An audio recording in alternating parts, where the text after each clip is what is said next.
Ok. Un tout petit peu de schizophrénie, avec un peu d'...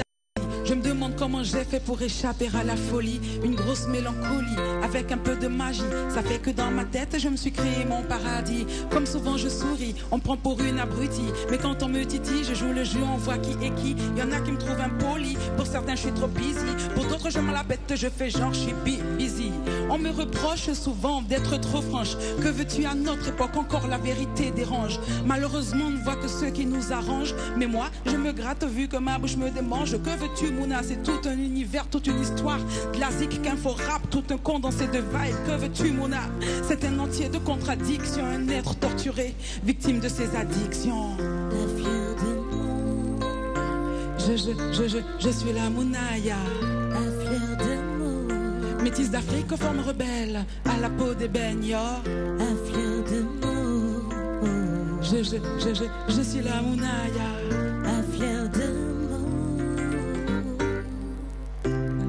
Ok, les plus superstitieux me disent posséder. Ils s'imaginent que je suis hanté par des jeans. Et quand bien même avec un bac plus 20, le rap, je le kiffe et vous verrez que mes efforts ne seront pas vains. On me dit inculturé, mais moi je suis pluriculturel. Multifonctionnel, j'ai plein de cordes à mon arc. Si j'étais un homme, on m'appellerait le monarque. Je suis la Mouna, la fleur de mots. Je suis la Mouna, la fleur de mots. Métisse d'Afrique aux formes rebelles, à la peau des peigneurs, à fleur de mots. Je suis la Mouna, à fleur de mots. C'est pas grave si on pense que t'es différent. C'est pas grave si on pense que t'es différent. Let them talk about you. C'est pas grave si on pense que t'es différent. C'est pas grave si on pense que t'es différent. Let them talk about you. À fleur de mots. Je suis la Mouna. À fleur de mots. Darch, on y va? À fleur de mots. Je suis la Mouna. À fleur de mots. Je suis un enfant d'où? Je suis un enfant du Sénégal, un enfant du Bénin. Je suis un enfant du Togo, un enfant du Nigeria. Je suis un enfant d'Africa. Je suis un enfant de Moudéri. Je suis un enfant de Bakel. Je suis un enfant d'Africa, un enfant du Sénégal, un enfant du Bénin. La Sénégalognac, yo, c'est la Mounaya. Sénégalognac, yo, c'est Sénégalognac, yo, Sénégalognac, yo, un enfant d'Afrique. Très bien, Mounaya, de son vrai nom, Yanni, musicienne sénégalo-béninoise, parmi nous ce soir, évoluant dans le mouvement hip-hop 2004, bien sûr, avec son premier single intitulé Frère, featuring avec Sam. Venez nous rejoindre sur ce plateau, Mouna, s'il vous plaît, mais aussi, elles font partie, parce que c'est pluriel, Narjina, elle est parmi nous ce soir, une des grandes voix de la musique africaine, Moujina, Mouine, Moko Gungesi Tay, ngir accompagner ko defal ko kër donc moom tamit muy ndaanaan bu mag boo xamante ne mu ngi ànd ak ñu bëri ci li nga xamante ne moom mooy milieu showbiz ay ténor de la musique africaine en général mën nañ ci citer ku ci mel ni Ismaël Lô le Bob Dylan de la musique africaine mais ce soir privilège ak Mounaya Yanni mu nekk médaille d'argent ci des 8e Jeux francophonie bi nga xamante ne amoon na foofu ca Côte d'Ivoire nga xamante ne c'était du 21 au 30 juillet 2017 mu indil ñu médaille d'argent représenter le Sénégal dignement à travers rythme yu am solo yi nga xamante ne mu ngi koy def et on retrouve l'Afrique, hein? L'africanité chez elle. Oui, mais c'est une fierté et moi je suis contente de la retrouver ici sur le plateau parce qu'on a eu à la suivre, que ce soit à CCF ou l'Africulture urbaine. Donc il y a eu beaucoup d'activités pour lesquelles on a eu à apprécier son savoir-faire et son potentiel. Et moi, je suis fière du travail qu'elle accomplit au nom du Sénégal et du Bénin, de l'Afrique en général. Et quand on la voit sur des tribunes comme BBC Afrique ou autres, ça montre que ce qu'elle fait, c'est du high level. C'est des femmes, quoi. Hein? Pas besoin. Très bien, natif de Cotonou tey nag mu ñëw ànd ak ñun ngir ñu waxtaanee li nga xamante ne moom mooy single bu bees bi mu génnee muy kii ça parle de l'immigration clandestine mais aussi parle de notre race africaine bi ñu doon donc loolu yëpp dinañ ci dellu si waat tout à l'heure bien sûr mi nga xamante ne juriste de formation avec la maîtrise en poche elle a été animatrice journaliste en même temps présentatrice même dans des télévisions d'ici au Sénégal ndax xam nañu ne depuis 2004 bataille en tout cas mu ngi def son petit bonhomme de chemin ci li nga xamantene mom moy rap galsen en général elle a eu li nga xamantene moy notoriété donc aujourd'hui mu ñëw ngir ñu waxtaanee carrière bi parce que elle prépare son deuxième album parce qu'on se souvient en 2009 génne woon na album tuddee ko Fleur de mots composé de 13 titres aujourd'hui elle nous réserve des merveilles avec bien sûr son nouvel album label muy Universel Music wala Sony Music du moins nga xamantene ñom lay collaborer donc ñu ngi ànd ak yéen ba tey Adjaratou Aram Touré dina ñëw ci actualité de l'internet appelé Actubuzz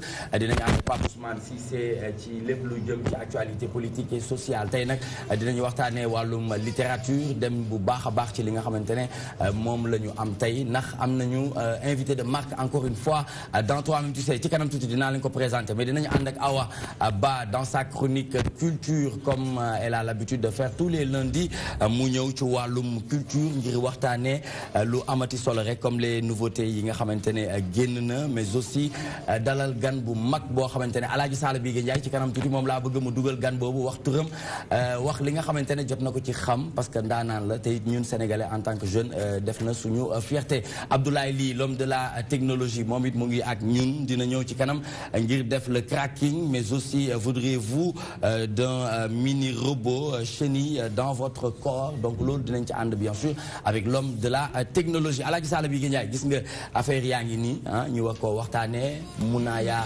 Yani dégg nga léegi nii lu mu daaneel yow wooy moom kenn mënu la cee nax surtout fu mu mujjee daaneele ndaanaan la Sénégal la daaneel dafa def et puis li mu wax dafa daw yaram sax wane na ne africaine la d'abord doomu Mali doomu Bénin la doomu Sénégal la doomu Niger la bon wane ni moom couleur africaine am daf koy sauvegarder c'est ça qui est important mi ngi wane africanité te loolu mooy li am solo wooy toujours ki ngay woyal daf ci war a gis boobu xam nga ñu ñëpp ay africain lañ ñoom ñu ay africaine ñu bokk benn pot bi vraiment jàmbaar la maa ngi koy encouragé bu baax a baax et je vous félicite.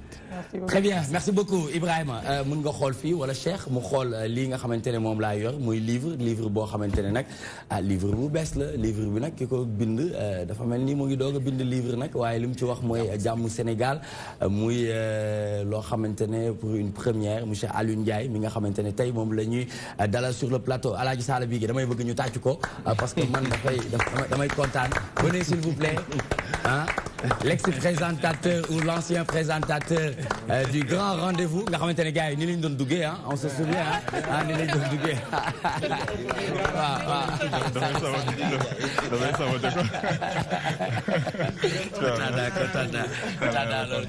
kontaan naa lool merci beaucoup merci d'être venu merci. C'est moi qui te remercie.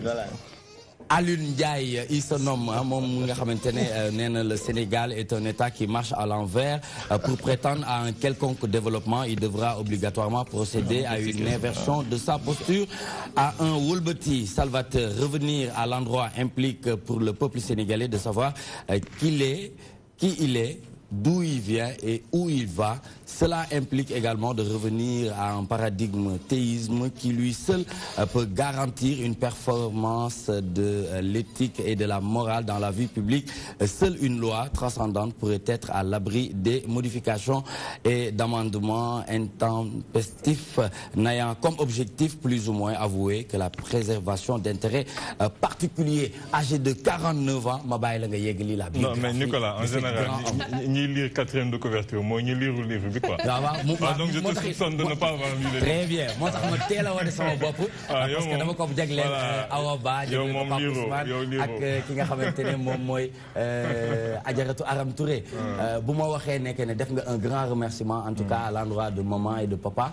pour delloowaat njukkal waajur yi pour wane taxawaay bi nga xamante ne moom la ñu yàgg am ci njaboot bi tey nag ñuy wax li nga xamante ne moom mooy inverse bi ñuy wax fuite des responsabilités des parents yooyu yëpp wax nañ ko mais gis naa ay ñoom day ji réew li nga xamante ne dafa mën daal moom laa Aram nee naa ko man daal bi ma jot a for as tuut ci livre bi dafa mel ni daal kuy di programme am di ko jox sénégalais muy ay proposition yoo xamante ne ca la ñu war a dem ngir mu am Sénégal bu am jàmm am naataange am yokkute à 49 ans mu bind écrit livre bu am solo bi muy jàmm Sénégal très rapidement ma bàyyi la nga yeggali biographie bi après. Alors je n'aimerais pas lire comme yaakaar ni ma ni 4e couverture bi lay lire. Il faudrait que Nicolas yow di nga ma prouver ne lire nga ko comme maa ngi jàkkaarloog yow.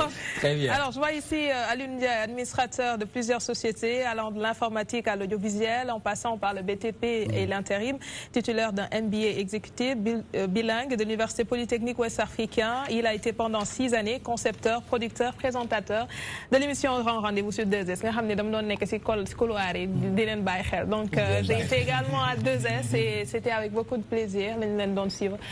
mu di tribune de haute facture boo xam ne souvent dañ ci doon jàng lu bëri te loolu yaakaar naa moo am solo. mais livre bi liñ ci gis après dañ koy denc. waaw loolu dañ koy denc ah loolu dañ koy denc. ñu bàyyi cin bi mu baax. tey nag trio bu doy waar la am trio bu graaw mais nag ñu ànd ak nag benn ak gandi activiste koo xamante ne moom kenn waxatu ko muy Abdoulaye Ly derrière nga xamante ne lu gars yi sumb rek moom da leen ciy gunge bu baax a baax donc loolu dinañ ci ñëw incha allah ci jàmm Sénégal ñoo ngi ànd ak Mouna artiste musicienne. Oui. Vous allez bien? Ça va super. Ça se passe? Ça va. Médaille d'argent des 8e Jeux de la francophonie. Voilà, dans la catégorie chanson. Wow, magnifique. Sénégal. Merci beaucoup. On a démarré la carrière en 2004 avec le fameux single Frère. Voilà, si on veut, on va dire que j'ai abordé la musique de manière très sérieuse il y a un peu moins d'une quinzaine d'années.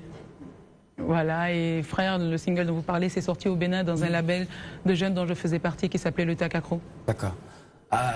Ayant un papa très mélomane. Voilà, mais lui, il a pas du tout fait ça. Lui, il était économiste et ensuite commerçant. Mais il avait la passion de la musique. On a grandi avec Santana, George Benson, tout ce que vous pouvez imaginer, allant de la soul à la musique africaine. Oh non, il a sorti les dossiers. Pourquoi il fait ça? Il a sorti un clip dossier, bref. Et donc là, il m'a déconcentré complètement. Et mon père, il était musicien également. Donc il jouait de la guitare, de la basse, du hautbois, de la flûte et aussi un peu de piano. Et vous jouez du piano? Oui, ouais. Je fais du piano, mais je joue pas encore sur scène parce que je suis un peu perfectionniste et je le ferai quand je... Vous avez été bercé, influencé par les autres rythmes comme la variété, la soul, le rhythm and blues. Et qu'est-ce qui explique ce penchant vers le rap? Je sais pas, c'est peut-être ma nature aussi. Je sais pas, les natifs d'octobre, les balances sauront un peu pourquoi. Magnifique. Oh là là, joyeux anniversaire, félicitations. Dans 10 jours, Inch'Allah. Dans 9 jours, le 10. Ah, c'est le 10? Moi, c'est le 16. Non, mais c'est pour ça qu'on s'entend si bien. T'as vu, hein? C'est balance. On est des rêveurs. Octobre rose. Un peu trop sensibles. Ouais, t'as vu. Voilà. Utopistes. Oh, arrêtez là. Quand même. C'est pas donné à tout le monde de naître en octobre. De toute façon. Hein. Voilà. Très bien. Donc, je pense qu'il y avait ça aussi. Et il y avait aussi le fait que pendant très longtemps, je ne communiquais pas trop avec les gens. J'écrivais. Même si je ne partageais pas mes écrits. Et je pense que ça a commencé comme ça. C'est dû à quoi? Je sais pas, j'ai perdu ma mère, je crois, très tôt. Et c'est aussi ma nature, en fait. J'étais très timide. Aujourd'hui, les gens auront du mal à croire que je suis hyper timide. Et pourtant, même moi aussi, ça m'arrive. Voilà. On me dit que tu n'es pas timide, alors que je le suis. Ça, je le sais. Mais à la salle, vous dites que dans le mot, mais dama timide, te mais loolu ñu bari xamuñu ko ci lii damay kii rek waaye nga xam nga ne nit bari kessa la. Et voilà, c'était le désir vraiment d'éprouver ce que je ressentais et voilà, ça a commencé par l'écriture et ensuite je sais pas, je pense que j'ai commencé à faire du rap parce que je suis hip-hop en fait. Voilà, j'ai pas d'autre explication, je sais pas comment expliquer ça. Mais j'ai choisi ce style-là, je l'ai choisi et je suis restée dans ce style parce que justement le rap et le slam permettent une certaine latitude dans l'écriture que je retrouvais pas forcément avec les autres styles de musique. D'accord, très bien. Vous avez écrit le rap plus qu'un phénomène de mode ou une lubie est le moyen d'exorciser mes démons et les vôtres et d'introduire le débat sur le mal vivre de ma génération. Mais bien sûr. Et quand je parle d'exorciser les démons, quand tu écris, tu ressors quelque chose et tu le partages avec des gens. Plusieurs personnes m'ont dit plusieurs fois, quand je partageais mes textes, je me reconnais dans ce que tu dis. En fait, tu as trouvé les mots justes pour décrire ce que je ressentais. Surtout comme pour un morceau comme Je déprime, par exemple. Et voilà, et pour moi, c'est une sorte d'exorcisme, en fait. Parce que tu ne calcules pas forcément ce qui sort, tu écris parce que c'est ce que tu ressens, parce que c'est ce que tu penses. Et après, c'est vrai que tu vas peut-être mettre en ordre. Mais moi, franchement, je te dis la vérité, j'ai pas ce dictat-là de la rime parfaite, du truc parfait, non. Moi, le seul dictat que j'ai, c'est d'exprimer les choses telles que je les ressens. C'est ce que Victor Hugo disait à l'époque, M. Alundia, ici, on se souvient. Quand je parle vous pensez que je parle de moi, or que moi, je parle de vous. Ah oui, lolo Hugo. Kon jàngal nga moo tey boo xaw ma ko. Très bien Pape Ousmane dégg nga Mouna li nga xamante ne indi na ko Mounaya Yani nga xamante ne musicienne sénégalo-béninoise la 2004 def na single ñëw na Sénégal 2005 2006 ba tey mu koy ñefe mais jot na mu ngi am na benn notoriété bu mu gagné aujourd'hui ci hip hop Galsen parce que nekk na médaillé d'argent ci 8e des Jeux de la francophonie. Vous représentez le Sénégal dignement. Pas du tout évident en tant que femme. Pas du tout évident comme femme, mais gis naa ne de plus en plus en tout cas ñoom en tant que jigéen ñu ngi jël seen wàll ci secteur yu ne te loolu daf ñuy réconforter ñun ñu gëm nii su fekkee ne tey dañ nekk di jeex ci àdduna en tout cas Afrique la plupart loolu la ñu tudd que dafa am lu ñu soxla si suñuy réew souvent de plus en plus maa ngi gis ni jigéen ñi dañ leen di impliqué mais war ñoo yem rek ci impliqué man chaque fois loolu laa dañu war a jël li ñu moom dafa am lu ñu moom maintenant nag recherche identité boobu noonu recherche nan la ñuy def ba mën a yegg ci station yooyu peut-être xëy na mën na am ñoo xam dañ ci différencier mais moom par exemple boo xoolee dafa am tonalité am. Elle a une belle voix. Te rap ni mu koy defee souvent boo koy déglu c'est-à-dire ça force l'admiration. Il faut nga déglu lan lay wax. waaw donc moom loolu la am. mais je pense qu'au fil du temps loolu moo def le morceau c'est le morceau qui s'appelait La Mounaya. La Mounaya. Et comme on a commencé par ce morceau, c'était pour me présenter au public. D'accord. Et vous en avez parlé quoi? Ce que j'ai dit dedans c'est que je suis un entier de contradictions comme tout le monde. J'assume aussi bien mes imperfections que les domaines dans lesquels on va dire j'excelle, parce que c'est ce qui fait un être humain. Je n'ai pas la prétention de la perfection et je pense que personne n'est parfait. Voilà, et c'est vraiment me présenter tel que je suis et dire aux gens voilà, c'est ça Mouna, c'est un peu ça. Une manière d'inviter les gens et de savoir que quand ils vont rentrer dans mon monde, il va falloir qu'ils s'attendent à ça en fait. Qu'il va falloir qu'ils s'attendent à une chose et aussi à la chose un peu plus nuancée. Parce que c'est ça la vie, tout est relatif, il n'y a rien qui soit vraiment tout blanc ou tout noir. Et c'est ce que la vie t'apprend. C'est pour ça qu'on dit souvent de ne jamais dire jamais. Des fois, en général, quoi, je ne dis pas toutes les chansons ou tous les morceaux, mais on sent une certaine douceur derrière, dans vos textes, dans le beat. Ah non, là c'est parce que je suis en direct, donc je fais genre, sinon moi je suis sauvage. Non, je plaisante. Oui, parce que c'est une douceur qui me caractérise. Parce qu'en général, le rap, c'est du hardcore. Mais vous aurez de la pêche tout à l'heure, vous aurez de l'énergie. Et justement, c'est ça mon monde. C'est venir avec douceur, c'est aussi venir avec du rêve, c'est aussi venir avec un discours qui est très ferme, qui est très déterminé, très engagé. C'est tout ça mon monde. Et comment vous avez vécu cette expérience de 2005 à 2007 pas trop connu par la scène et même par les acteurs, mais après, à force de s'y mettre, on est devenu... moi, je pense que j'ai fait ce que je devais faire, en fait. C'est-à-dire, je suis venue dans un milieu que je ne connaissais pas. Donc, je suis allée voir un peu comment ça se passe. J'ai fait à peu près tous les studios pour savoir qui fait quoi. Et finalement, je suis restée au studio Sankara de Didier Awadi, qui est mon mentor. Vous en avez fait combien? 100, 200, 1000? Non, mais je connais tous les grands, là, c'est mes grands, quoi. Agnam Kouman, Matador, tout ça, c'est mes grands et tout. Et voilà. Donc, tout doucement, j'ai fait plein de collaborations. J'ai participé à des projets, notamment Aura, Artistes Unis pour le rap africain. C'était un projet de 17 artistes de 10 pays de la sous-région. On a mis sur pied une comédie musicale. On a beaucoup voyagé avec. Et il y avait aussi plein de featuring avec d'autres artistes. Et j'étais pas forcément pressée, parce que je savais que j'étais en train d'acquérir en fait de la densité. J'étais en train d'acquérir de l'expérience et je savais que j'étais pas complètement mûre pour exiger que je commence en 2003 et qu'en 2005 ça explose. Donc je suis venue, mais vraiment avec beaucoup d'humilité. Je suis venue pour travailler parce que je voulais en faire un job. Femme de la culture, Awa Ba, tous les lundis, c'est en tout cas un plaisir de nous recevoir sur ce plateau pour partager la culture. Mounaya, Voilà, donc l'artiste Monaya, de son vrai nom Awa Monaya Yani. Hein? Donc c'est déjà un homonyme, hein? Donc Awa. Voilà, donc une femme qui est très engagée. J'ai constaté que dans vos chansons, vous êtes très engagée. Voilà, parfois, surtout avec votre nouveau single Qui, hein? Tiré donc de la citation de Malcolm X. Voilà, donc est-ce que c'est pas quand même rappeler les jeunes à la prise de conscience, surtout donc des valeurs surtout ancestrales? Vous savez, moi, je viens, mais comme j'ai l'habitude de le dire, je viens mais vraiment avec beaucoup d'humilité. Je n'ai pas à dire aux gens comment ils doivent être et tout, parce que je tiens à ma liberté, je suis quelqu'un de très libre. Donc je ne vais pas venir donner des leçons aux gens, et parce que j'estime que je suis un être humain inachevé. On ne cesse jamais d'apprendre. Mais je pense quand même qu'à un moment, il faut se poser des questions. Il faut se demander aujourd'hui pourquoi on fait ce qu'on fait. Et on se rend compte qu'il y a beaucoup de choses qu'on fait, mais c'est par suivisme. On ne le fait pas parce qu'on y croit, on ne le fait pas parce que ça représente quoi que ce soit pour nous. On le fait parce qu'on est venu, on a vu les tantes faire, on a vu les mamans faire. Et on est venu parce que... Voilà, on suit et parce qu'il y a un modèle, voilà, si tu veux être belle, il faut que tu te rapproches du modèle caucasien et tout. Ce qui est complètement faux et c'est ce qui crée beaucoup de tard aujourd'hui et qui fait que les gens... en fait, sont un peu perdus. Vous en avez parlé de la dépigmentation, on y reviendra tout à l'heure, mais en attendant, M. Diaye Alioune, rap, de manière générale, fii ci Sénégal, naka nga ko gisee? waaw man de li ma si xam mooy li expérience bi ma si am à travers émission Le Grand Rendez-vous.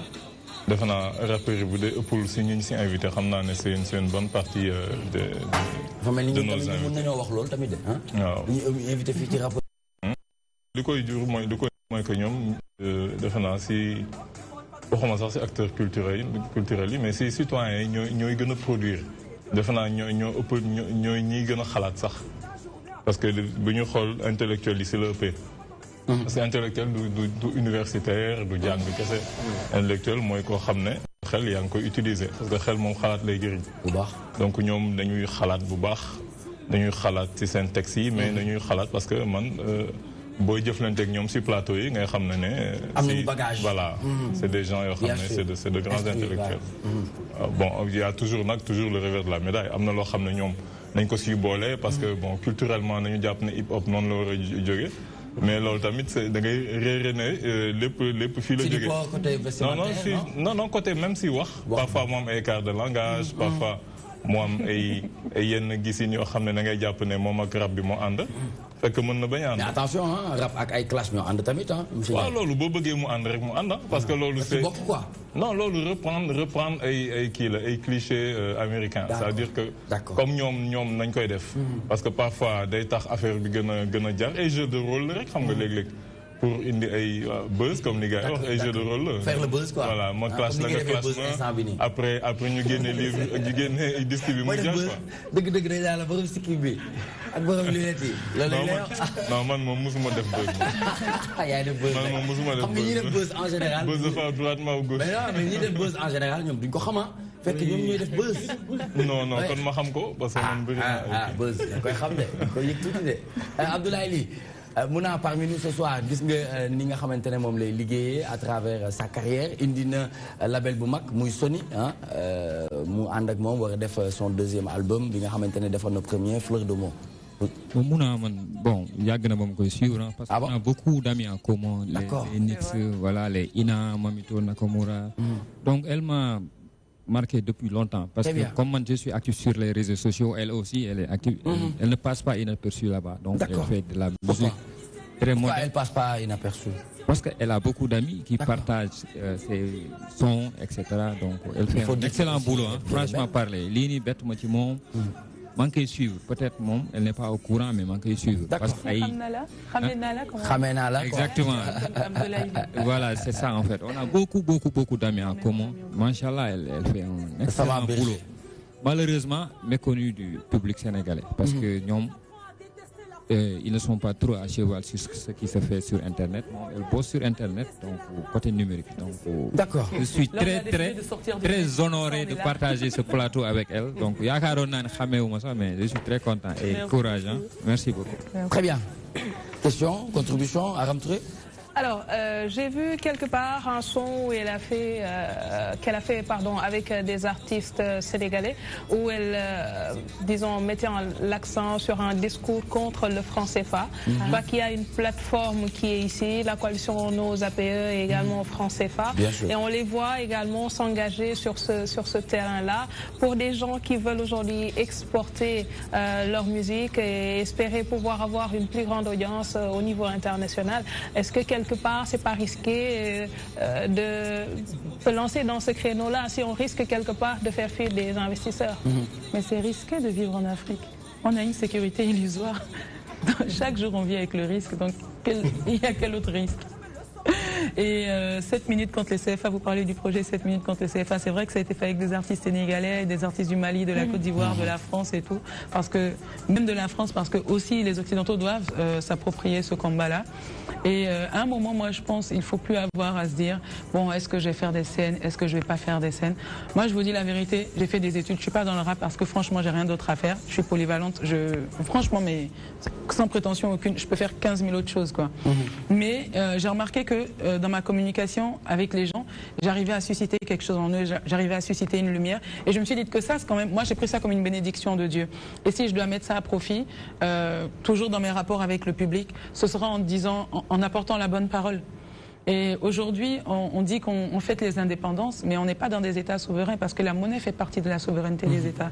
Et un pays qui n'a pas sa monnaie n'est pas souverain. Est-ce qu'on est prêt à se départir de cette Arrêtez de dire... C'est une question qui revient, c'est une question qui me brise le cœur. Et vous proposez quoi? Quand on nous demande est-ce qu'on est prêt, c'est parce qu'on nous a répété pendant longtemps qu'on n'était pas prêt. On nous a répété pendant longtemps qu'on était des corrompus. On nous a répété pendant longtemps qu'on n'avait pas les compétences nécessaires et qu'on n'avait pas le khel nécessaire, je ne sais pas comment dire ça, pour pouvoir nous gérer. Ce qui est totalement faux. Chaque fois qu'un Africain veut se gérer, il est assassiné. Lumumba n'est pas mort de mort naturelle. Sankara n'est pas mort de mort naturelle. Mais c'était des gens qui voulaient faire avancer leur pays. Et c'est ça la vérité aujourd'hui. Il faut qu'on arrête de dire les Africains ne sont pas prêts. Nous sommes plus que prêts. Nous sommes... Excusez-moi, je suis passionnée. Non, mais vous avez parfaitement raison. Très bien. Ça va me le très rapidement.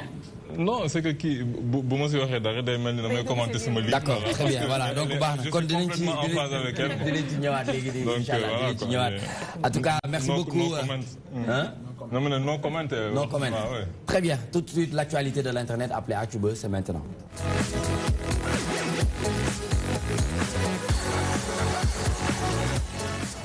Ibrahima. Mairie de Dakar, Moussa Sy démissionne d'après Seneweb, n'est-ce pas, Adjaratou Aram? Voilà, il a signifié ce matin sur la RFM en disant qu'il quittait en tout cas la ville de Dakar pour ce qui est de son poste de second adjoint du maire de la ville. Une décision qu'il avait déjà commencé à avancer il y a cela quelques jours. Ndax waxoon na ni bëggatul bu perte en tout cas poste mairie Dakar bëggatul nekk foofu di liggéey. Mu di loo xamante ne ni tamit ñenn ñi rafetlu wuñu ko ci biir en fait coalition Taxawu Dakar. On a vu également le maire de la Padoua, Banda Diop, qui dit qu'il gèle ses activités au niveau de cette coalition. Ñoom ñaar ñu nekkoon les concurrents malheureux, on peut dire ça comme ça, de Soham Wardini mi nga xam ni moom la ñu jox poste bi di mairie Dakar puisque moom moo nekkoon deuxième adjointe bu Khalifa Sall, mais elle a gagné par 64 voix sur 90 votants. D'accord. Mu di loo xamante ne nii daal moo gën a fës ci actualité bi sur Seneweb.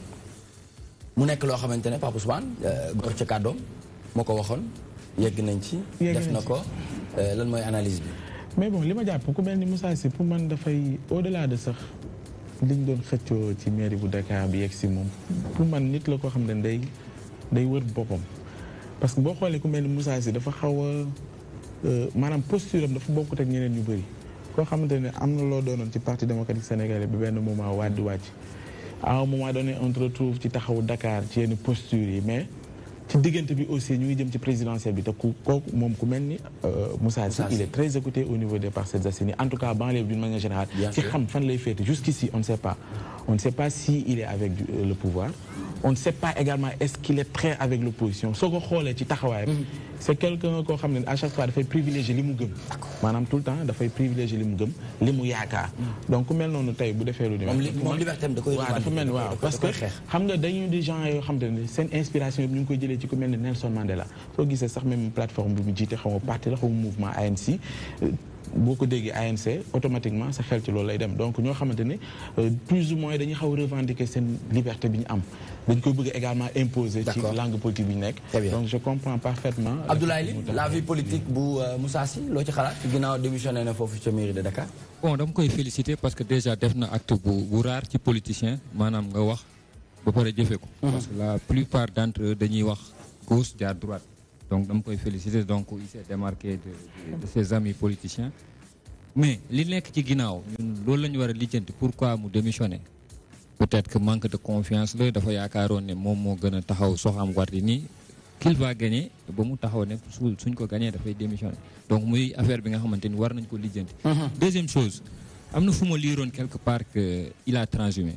il a transhumé dem na fekk si waa fekk ji waa APR. j'ai lu ça sur les réseaux sociaux.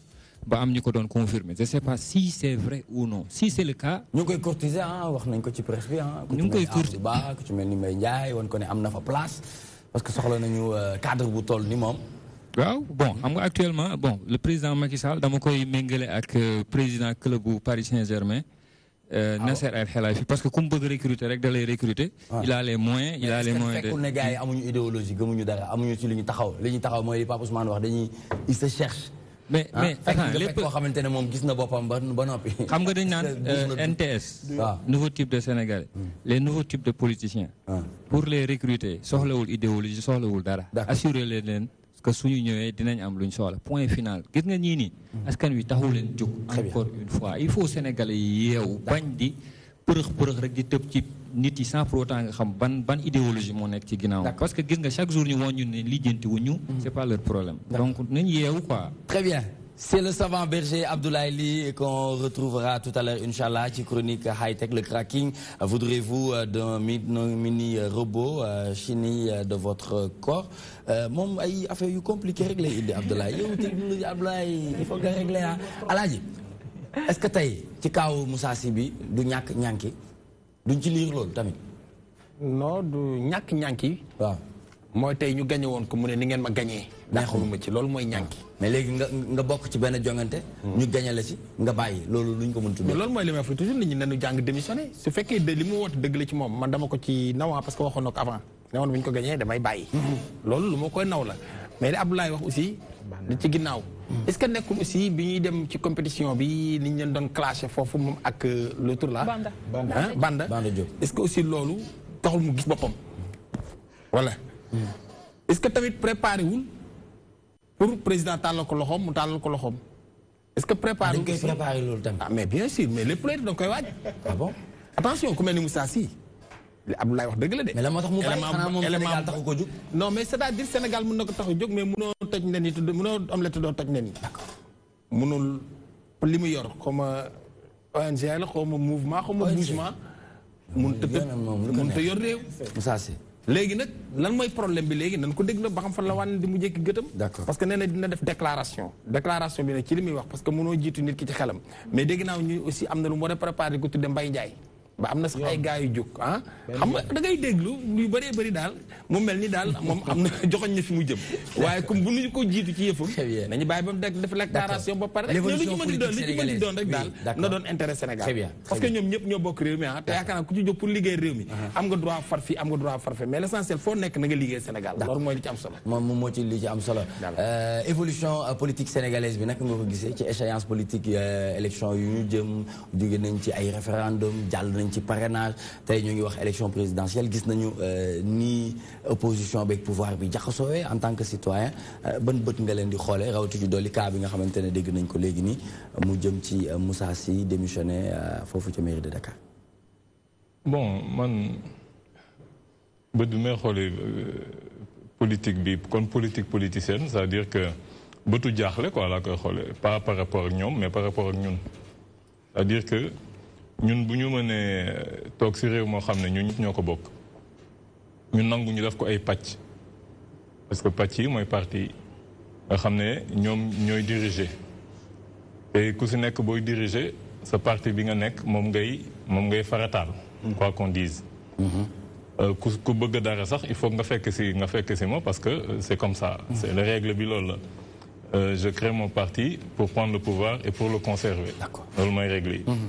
donc ñun bu dee nañu mën a accepter règle yu mel noonu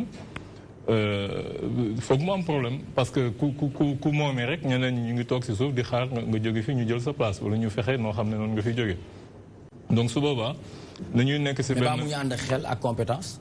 non affaire bi ñëpp am xel ak compétence. problème bi mooy que système bu pàccaxoo am na ñoo xam ne duñ fi dugg parce que nañuy gis ne affaire bi compétence daalul politique amul fenn si àdduna foo xam ne ay compétence ak ay xel ak ay vertu mooy lal politique c'est très rare donc ay yeneen moo koy lal donc bu pàccaxoo bi bëri ñu bëri nañuy toog di seetaan parce que duñu reconnaître si loolu mais encore une fois loolu citoyen bi moo ko nangu parce que comme li mu doon wax sànq dafa am yoo xam ne programmation mentale la da ngay judd fekk système bi doxee noonu yow dans ta tête nga jàpp ne par force ni la war a doxee donc nañ lay obligé dugal la si benn carcan boo xam ne genre question yi mooy am loo xalaat si diw li mu def loo xalaat si man xalaatuma ci dara parce que ànduma ci bokkuma si système boobu gëmuma ko donc buñ ma laajee loo si xalaat du ma si xalaat dara parce que man li ma xalaat bind naa ko très bien mu nekk lu am solo muy livre bi nga xamante ne moom la indi muy jàmmu Sénégal ba am yaakaar ne livre à travers livre bi bu ñu ci sukkandikuwee mën na saafara jàngoro bu bëri fii ci mim réew looloo war a sax mu ñëw ngir ñu waxtaanee ko mais ci loolu ñu bàyyi Aram nga def nga clore chapitre bi nga xamante ne ubbi nga ko ci première actualité de l'internet.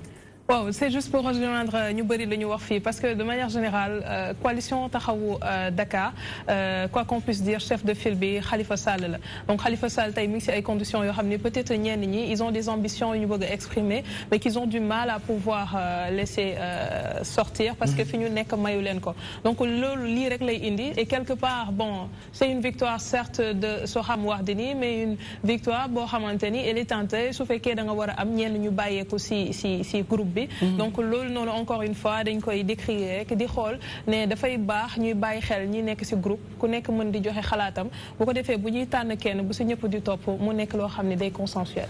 Merci beaucoup Adjaratou Aram Touré ci première actualité de l'internet appelé Actubuzz ñu doon waxtaanee mairie de Dakar Moussa Sy en tant que maire des Parcelles Assainies démissionne ki ñu ko xamal nag moom mooy Seneweb dañuy ànd ak Awa ànd ak Pape Ousmane Cissé ànd ak Adjaratou Aram Touré et même derrière y a Abdoulaye Ly Alaaji Sall bi nga xam ngeen rôle am chaque fois mu ñuy magale plateau bi moo waral avis du jour ñu koy jeexale ba tax na nous rentrons dans le vif du sujet Pape Ousmane monsieur Alioune Ndiaye auteur du livre Jàmmu Sénégal administrateur de plusieurs sociétés allant de l'informatique à l'audiovisuel en pensant le BTP et l'intérim titulaire d'un MBA exécutif bilingue de l'université polytechnique de l'Ouest africain ñu war a waxtaanee ponk bu njëkk bi mu jëm ci li nga xamante ne moom mooy Jàmmu Sénégal le remède salvateur d'Alioune Ndiaye monsieur Ndiaye lan moo la motivé ba nga xëy lëlu ne da ngay bind livre bi mët nga ne ni nga koy tuddee mooy Jàmmu Sénégal. waaw parce que Sénégal dafa am jàmm boo xam ne ñëpp xam nañ ko même boo koy wax sax na ngay wax benn évidence daal mais ñëpp gis nañ ne Sénégal am na jàmm léegi li tax jàmm ku nekk di nga joxe sa raison mais le fait est que jàmm mi ngi fi et que jàmm boobu daf di jàmm joo xam ne lu ñu war a mën a mandargal la d'abord si suñu nekkin si suñu développement mais après lu ñu war a mën a tasaare la si Afrique ak ci àdduna bi mais problème bi mooy Sénégal dafa bëri ay contradictions comme fépp comme mooy li soxna si doon wax ku nekk ak foo dem rek dafay am ay yenn contradiction parce que nañu nekk ñoo xam ne comme ni ma ko waxee si téere bi nañu nekk ay ñoo xam ne ay jullit nañu ak ay chrétiens c'est-à-dire ñu gëm nañu te pourtant nañu ne suñu république dafa laïque nañu nekk ñoo xam ne ñun ñëpp dégg nañ wolof daanaka wala presque ñi si ëpp dinañ ko dégg dinañ ko wax mais fii moom dëkk bi nañ ne tubaab nañu làkk moom ngay jàng donte ñu si bëri duñ si xam dara nañu nekk réew moo xam ne nee nañu vraiment waxuñ ko sax nañu nekk africain dëgg nga xam ne fii nañu suñu peuple Afrique dëgg la mais pourtant suñu monnaie suñu économie tubaab bi moo koy contrôler parce que amuñu benn souveraineté ba pare nañu nekk réew moo xam ne intellectuel yu mag a mag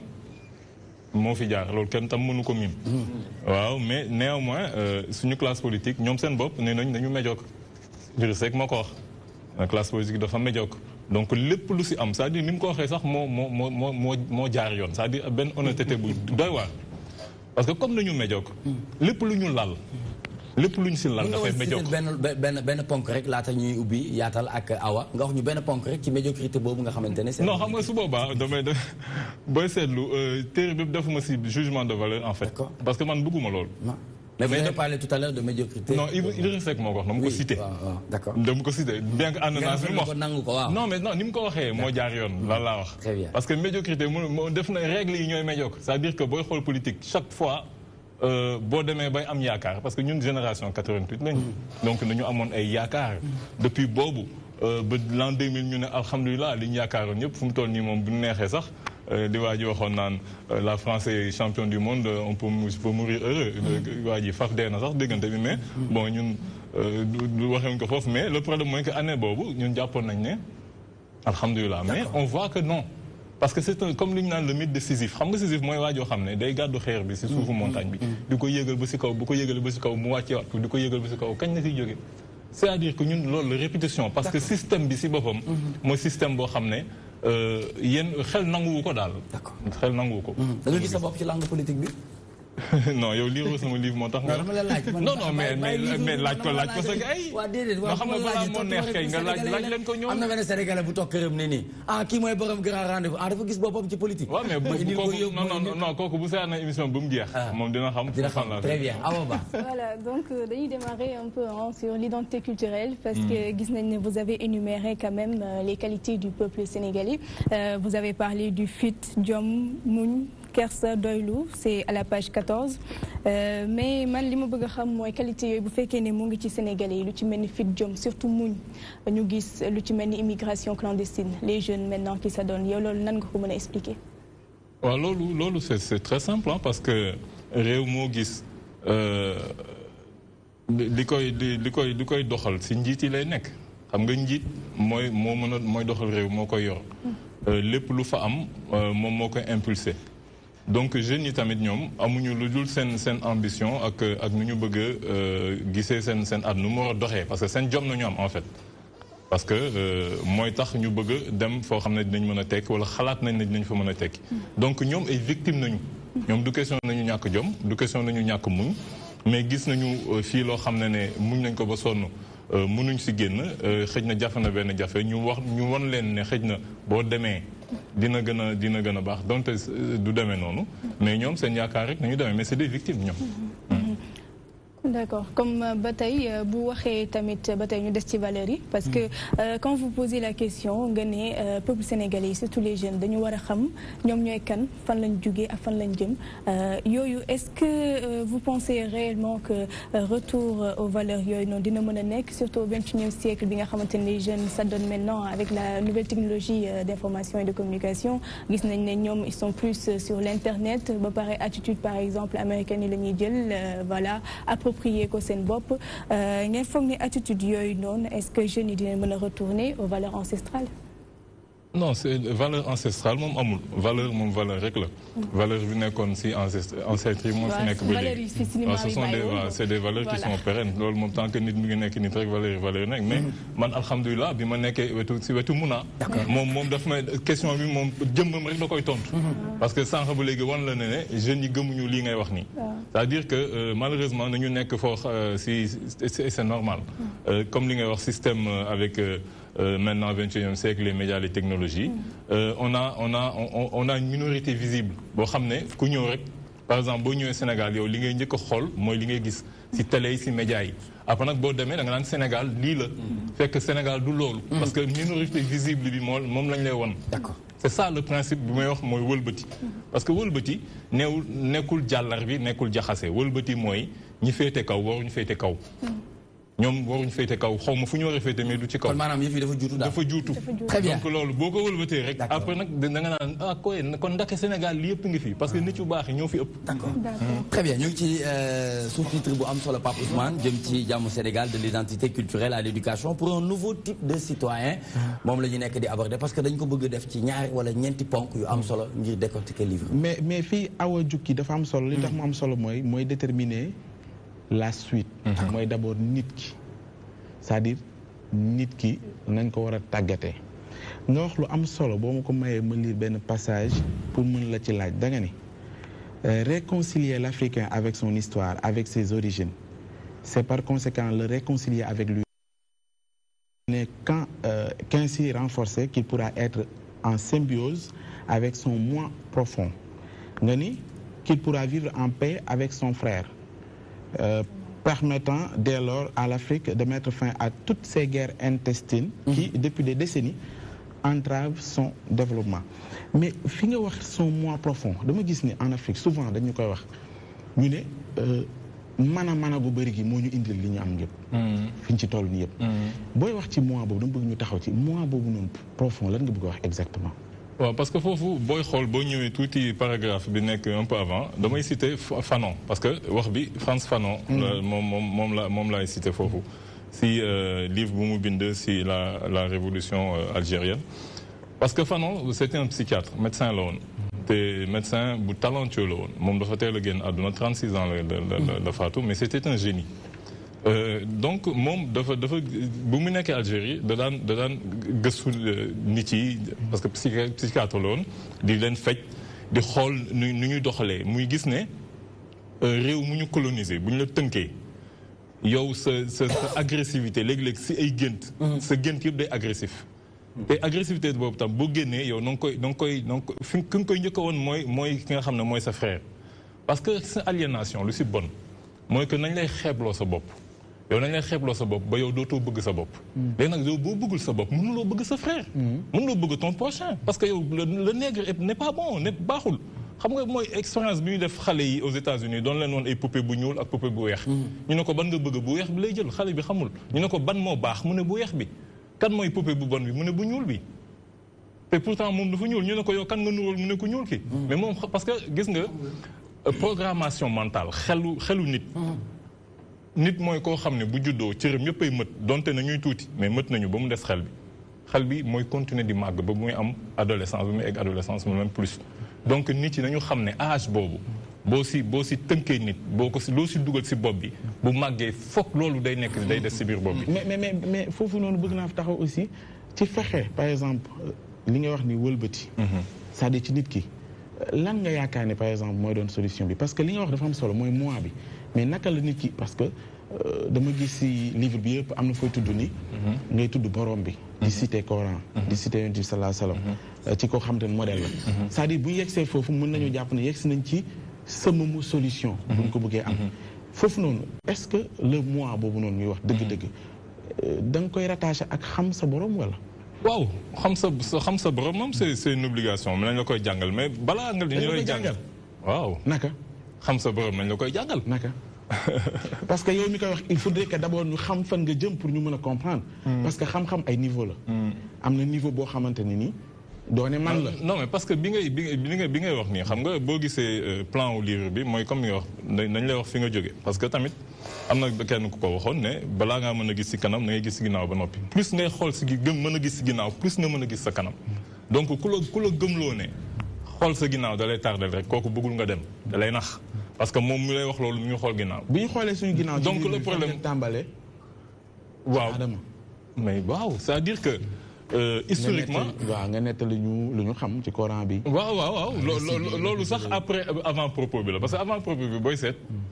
parce que avant propos mooy du sama propos mais mooy li may wax balaa may dugg si téere bi daanaka genn wàllu téere bi la. parce que tamit pour man xam sa cosaan dafa am importance. parce que mooy tax nga xam yow yaay kan. parce que toujours nañ lay gëmloo ne yow créé woo dara. comme li benn waay farceur boo xam ne néewoon na on n'est pas assez entré dans l'histoire xam nga moom bi mu koy wax moo gën a xam ne on est entré dans l'histoire xam nga bu leen foog ne nit ki xamul. bu foog ne moom dafa inculte wala dafa ignorant non pas du tout li muy wax moo ko tey. c'est-à-dire da la koy wax pour gën la c'est-à-dire dox sa maan li nga xale yi di wax. loolu la c'est-à-dire que te ñoom chaque jour dañuy rajouter une couche. pour seen président bu bees bi bu mu ñëwee tam waxaat na fi même chose. ne leen ne yéen amoo leen problème développement problème civilisation ngeen am parce que yéen ay dof ngeen yoo xam ne da ngeen di jur am ay 10 gosses affaire yooyu te loolu doxatul si àdduna bi donc il faut ngeen nekk ay nit ba pare ngeen soog a mën a waxu développement c'est-à-dire que loolu yëpp c'est pour plus t'enfoncer ba pare en général yow beneen nègre mooy ñëw moo koy tendre la perche pour que mu wax ko wax boobu après nag ñu nekk di si commenter ak di si tontu di si bind ay livres loolu daf ñuy tardel le problème mooy que nit ki il faut nga jàng parce que y a un gap dafa am benn gap de connaissance boo xam ne il faut que ñu combler ko mooy que dañ ko war a jàng c'est-à-dire am na loo xam ne boo ko xamul doo ko jàng boo ko jàngul doo ko xam c'est pas possible c'est-à-dire que mënuloo xam sa histoire te jànguloo ko mënuloo xam fi nga jógee parce que sinon day nekk ay genre ay fëgg dënn gëm sa bopp affaire yooyu mais gëm sa bopp dafa war a ànd ak xam sa bopp parce que une fois que nga xam ko loolu dootul nekk des paroles en l'air looy teg sa loxo la nga dem fenn nga dem gis fa vestige sa maam yi li ñu fa liggéey mais xam sa bopp ak ni nga koy déggee transcender na loolu d'accord xam sa bopp dëgg li muy impliqué mooy xam sa borom waaw mais xam nga comme tu dis lépp étape par étape la xam nga xam sa borom après c'est la ñëw parce que boo defee un rappel historique des faits parce que nit doo ñëw rek nga yen ko xëj na loo xam ne du ko antan boo defee rappel historique des faits loolu on est dans le factuel ñëpp mën nañ ko comprendre c'est-à-dire que c'est des choses vérifiables li may wax da nga koy dem vérifier ji ndax loolu am na wala amul léegi nag nga soog a dugg si nit mooy kan ak ku ko sàkk ak fu mu jógee su boobaa nag ñu dugg si genèse nit fu mu jógee fu mu sosoo balaa yàlla di ko sos projet bi mu ko tegee bi ko malaaka yi di tontu ak bi mu ko tëralee ak bi mu ko tëralee lu tax Iblis bañ yooyu yëpp c'est-à-dire que loolu tamit après il faut nga xam loolu parce que nit il faut nga xam mooy kan moo tax it bu ñu la nee par exemple yow da nga war a dund foo xam ne yàlla ne ko fa su boobaa yow boo xamee sa bopp xam yàlla di nga ko naan yow da ngay fooy sa xel d'accord waaw Nicolas damay ne man dama jàkkaarloog docteur Alioune Ndiaye docteur au sens de médecin laay waxal boo xamante ne dafa xool malade bu mag bi nekk ci Sénégal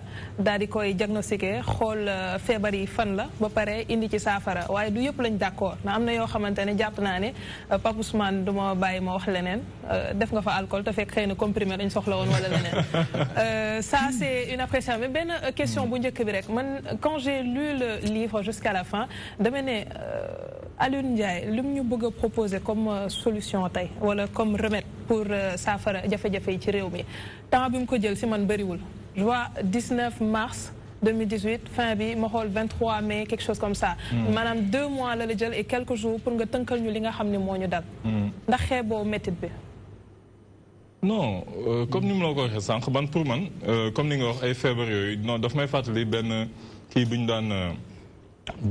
ñu daan jàng bi ñu nekkee xale benn waa ji xam ne dafay sol pantalon bi di jóg di daanu ñu foog ne dafa am problème mu tànk ñaan mbaa la fa ñuul wala yooyu fekk la fa ñuul dafa jël ñaari tànk yi dugal ko ci benn tànk pantalon bi donc saa yu jógee rek daanu xam nga loolu du feebar benn constat de benn kii la rek anomalie nga faj ko loolu mooy wëlbati c'est-à-dire que fi kenn feebaru fi Sénégalais yi nu ñu wér péng li war a doxal Sénégal ñu ngi fii ñi ko war a doxal ñu ngi fii xam nga problème bi lan la inversion rek wëlbati comme montre boo xam ne dafa juutu nga foog ne montre bi amul heure fekk montre bi am na heure yow montre bi dafa juutu le simple problème mooy nga wëlbati montre bi rek nga gis heure. mais fan ngay jaar ba mën ko wëlbati.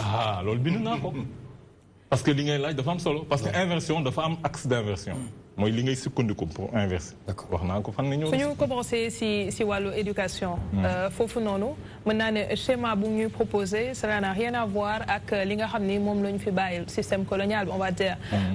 si yenn format yi là où on a 12 ans maximum 13 pour def son cursus scolaire ou en tout cas dem ba bac yow nga ñuy proposé 7 ans 7 ans yooyu noonu nan la ñu mën a tënkee tout ce programme scolaire là. si durée bu ndaw boobu. yow programme scolaire bi yow ban série nga def. série S2. série S2 yow yaa ngi fàttaliku li nga jàngoon bu bëri mën naa la laaj si. bon quelques exercices maa ngi koy fàttaliku ba léegi en maths en physique et autres. c'est vrai que ak métier bu may def. ça ne me sert pas à grand chose. non man ñoo bokk série bi ñu def sax man série de laa def mais dama la ko wax ne. école c'est-à-dire que li ko tax a jóg li ëpp daf si bokk tardel xale yi parce que école li ngay jàng si 13 ans comme ni ma la ko waxee mën nga ko jàng si 7 ans. et c'est évident mais nan lañ koy defee. non d'abord dama lay wax ne primaire classe yëpp nañ ko doubler classe école primaire nañ ko doublé xam nga CI ak CP bu njëkk moo doon CP1 ak CP2.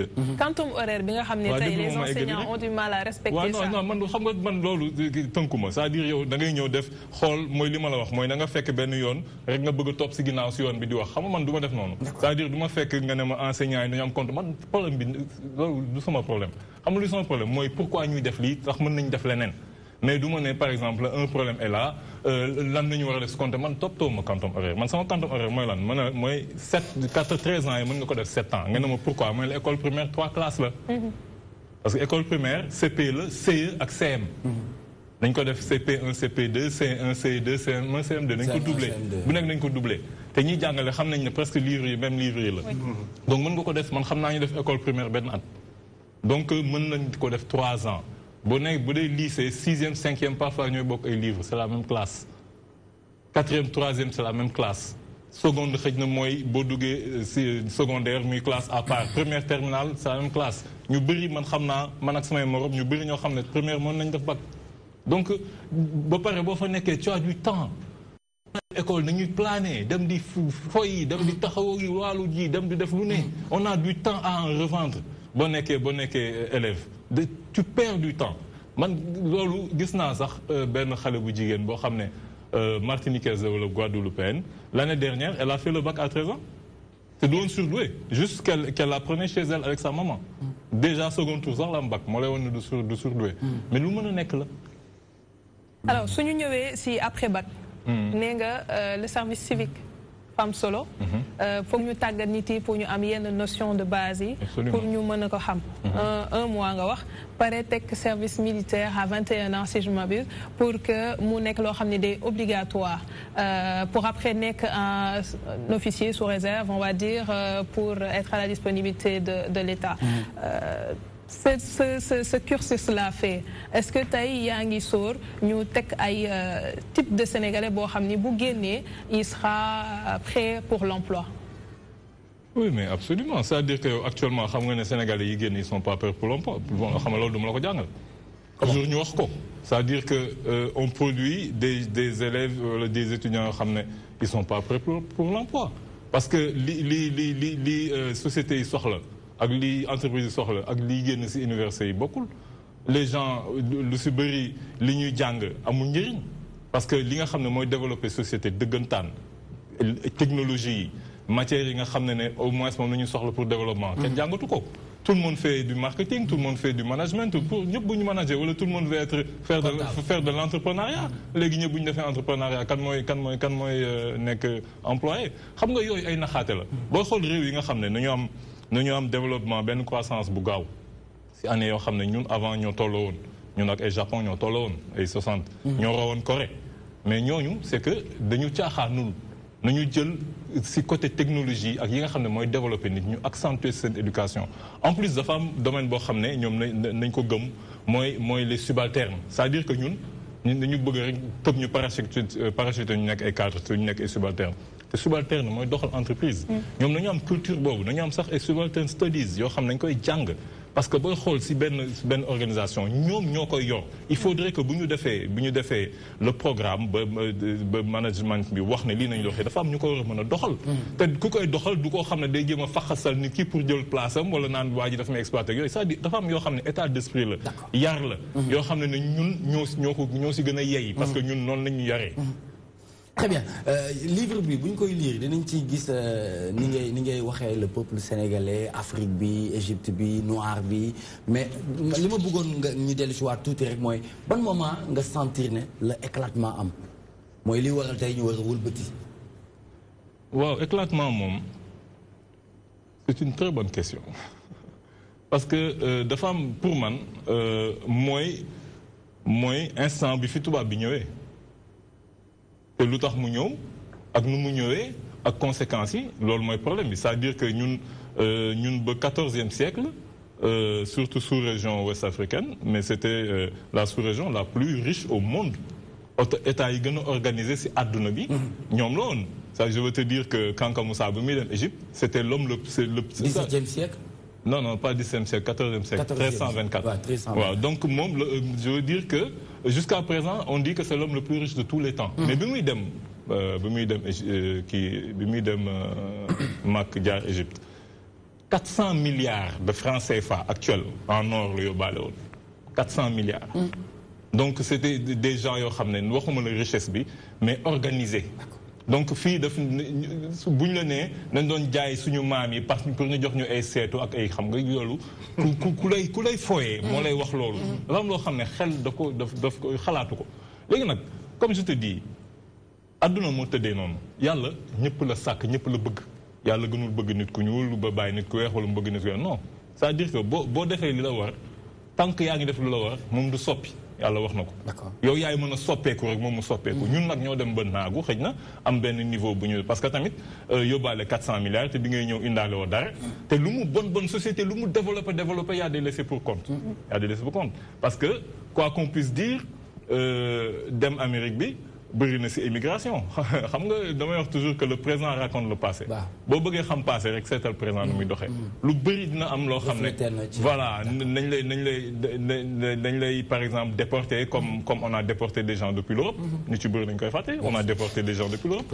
ku ñu tëj nga xam ne na nga def dara wala na nga sàcc nañ lay condamné à la servitude ñu la 7 ans ñu déporté la Amérique nga nekk fa esclave boo defee sa 7 ans ba pare nga dem nga soog a libre donc on a déporté des gens depuis l'Europe on a déporté des gens depuis l'Afrique mais il y a des gens qui sont partis par eux-mêmes parce que gisatuñ fi seen bopp gis nga immigration le présent raconte le passé lu am tey rek boo ko xoolee moo amoon démb voilà donc ñoom gisuñu si woon fii seen bopp lu kankamu sa riche donc yàq bu naree am ba benn moment passer am xëj na nga réere suñu borom tam benn instant yàlla nga teg ko de côté mais yàlla tamit noonu lay def day jaxase carte gi très bien Abdoulaye Ly macha allah exposé bi am na solo trop man idéologie yi nga am moom la am mais dama lay laaj benn question noo jàngatee comportement nit ku ñuul su tollee ci benn niveau de ndombal tànk est-ce que ñun amuñu problème de comportement est-ce que problème d'éducation la wala problème de civilisation parce que c'est partout à travers le monde soo demee aux États-Unis noirs yi ni ñuy dundee foofu noonu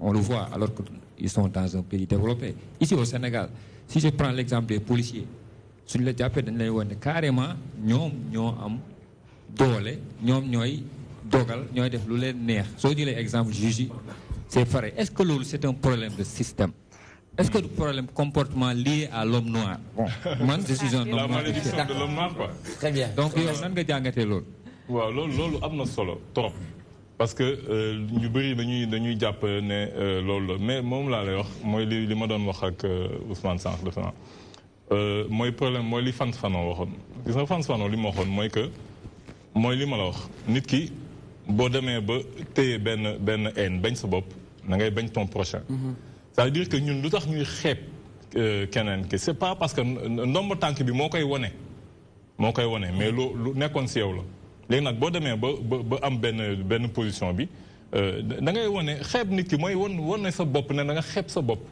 parce que boo gisee yeneen dëkk yi ñuy wone ñoom li ñuy def ci seen askan c'est-à-dire que ku la gën a développé pour yow mooy ki gën a civilisé mooy ki gën a toppatoo askanam ki nga xam ne day wone ne man sama nit dafa am solo dama koy jàppale ci sécurité sociale dama koy jàppale parce que loolu mooy wone degré de civilisation c'est pas pour rien parce que nit ki li ngay won sa morom mooy yow li nga gëm yow mooy yow li nga gëm pour yow léegi le problème mooy que ñun lu tax ñu mel noonu parce que moom laa lay wax nañu aliéné tubaab bi si sa xel lay dox c'est-à-dire il faut pas que ngeen fàtte loolu c'est-à-dire que nit bu demee ba ne bay nier existence am c'est-à-dire que boo demee bay xeesal mooy que man sama der neexatuma mais il faut pas avoir peur de dire les choses nit ki booy xeesal c'est que sa der da nga ko bañ c'est un problème boo yokk sa karaw nga koy kii c'est que sa karaw neexu la wala nga défriser ko c'est-à-dire tu as un problème avec tes cheveux tu es en train de dire Dieu mais il y a un problème tu as fait une erreur avec mes cheveux parce que sama karaw yu crépus yi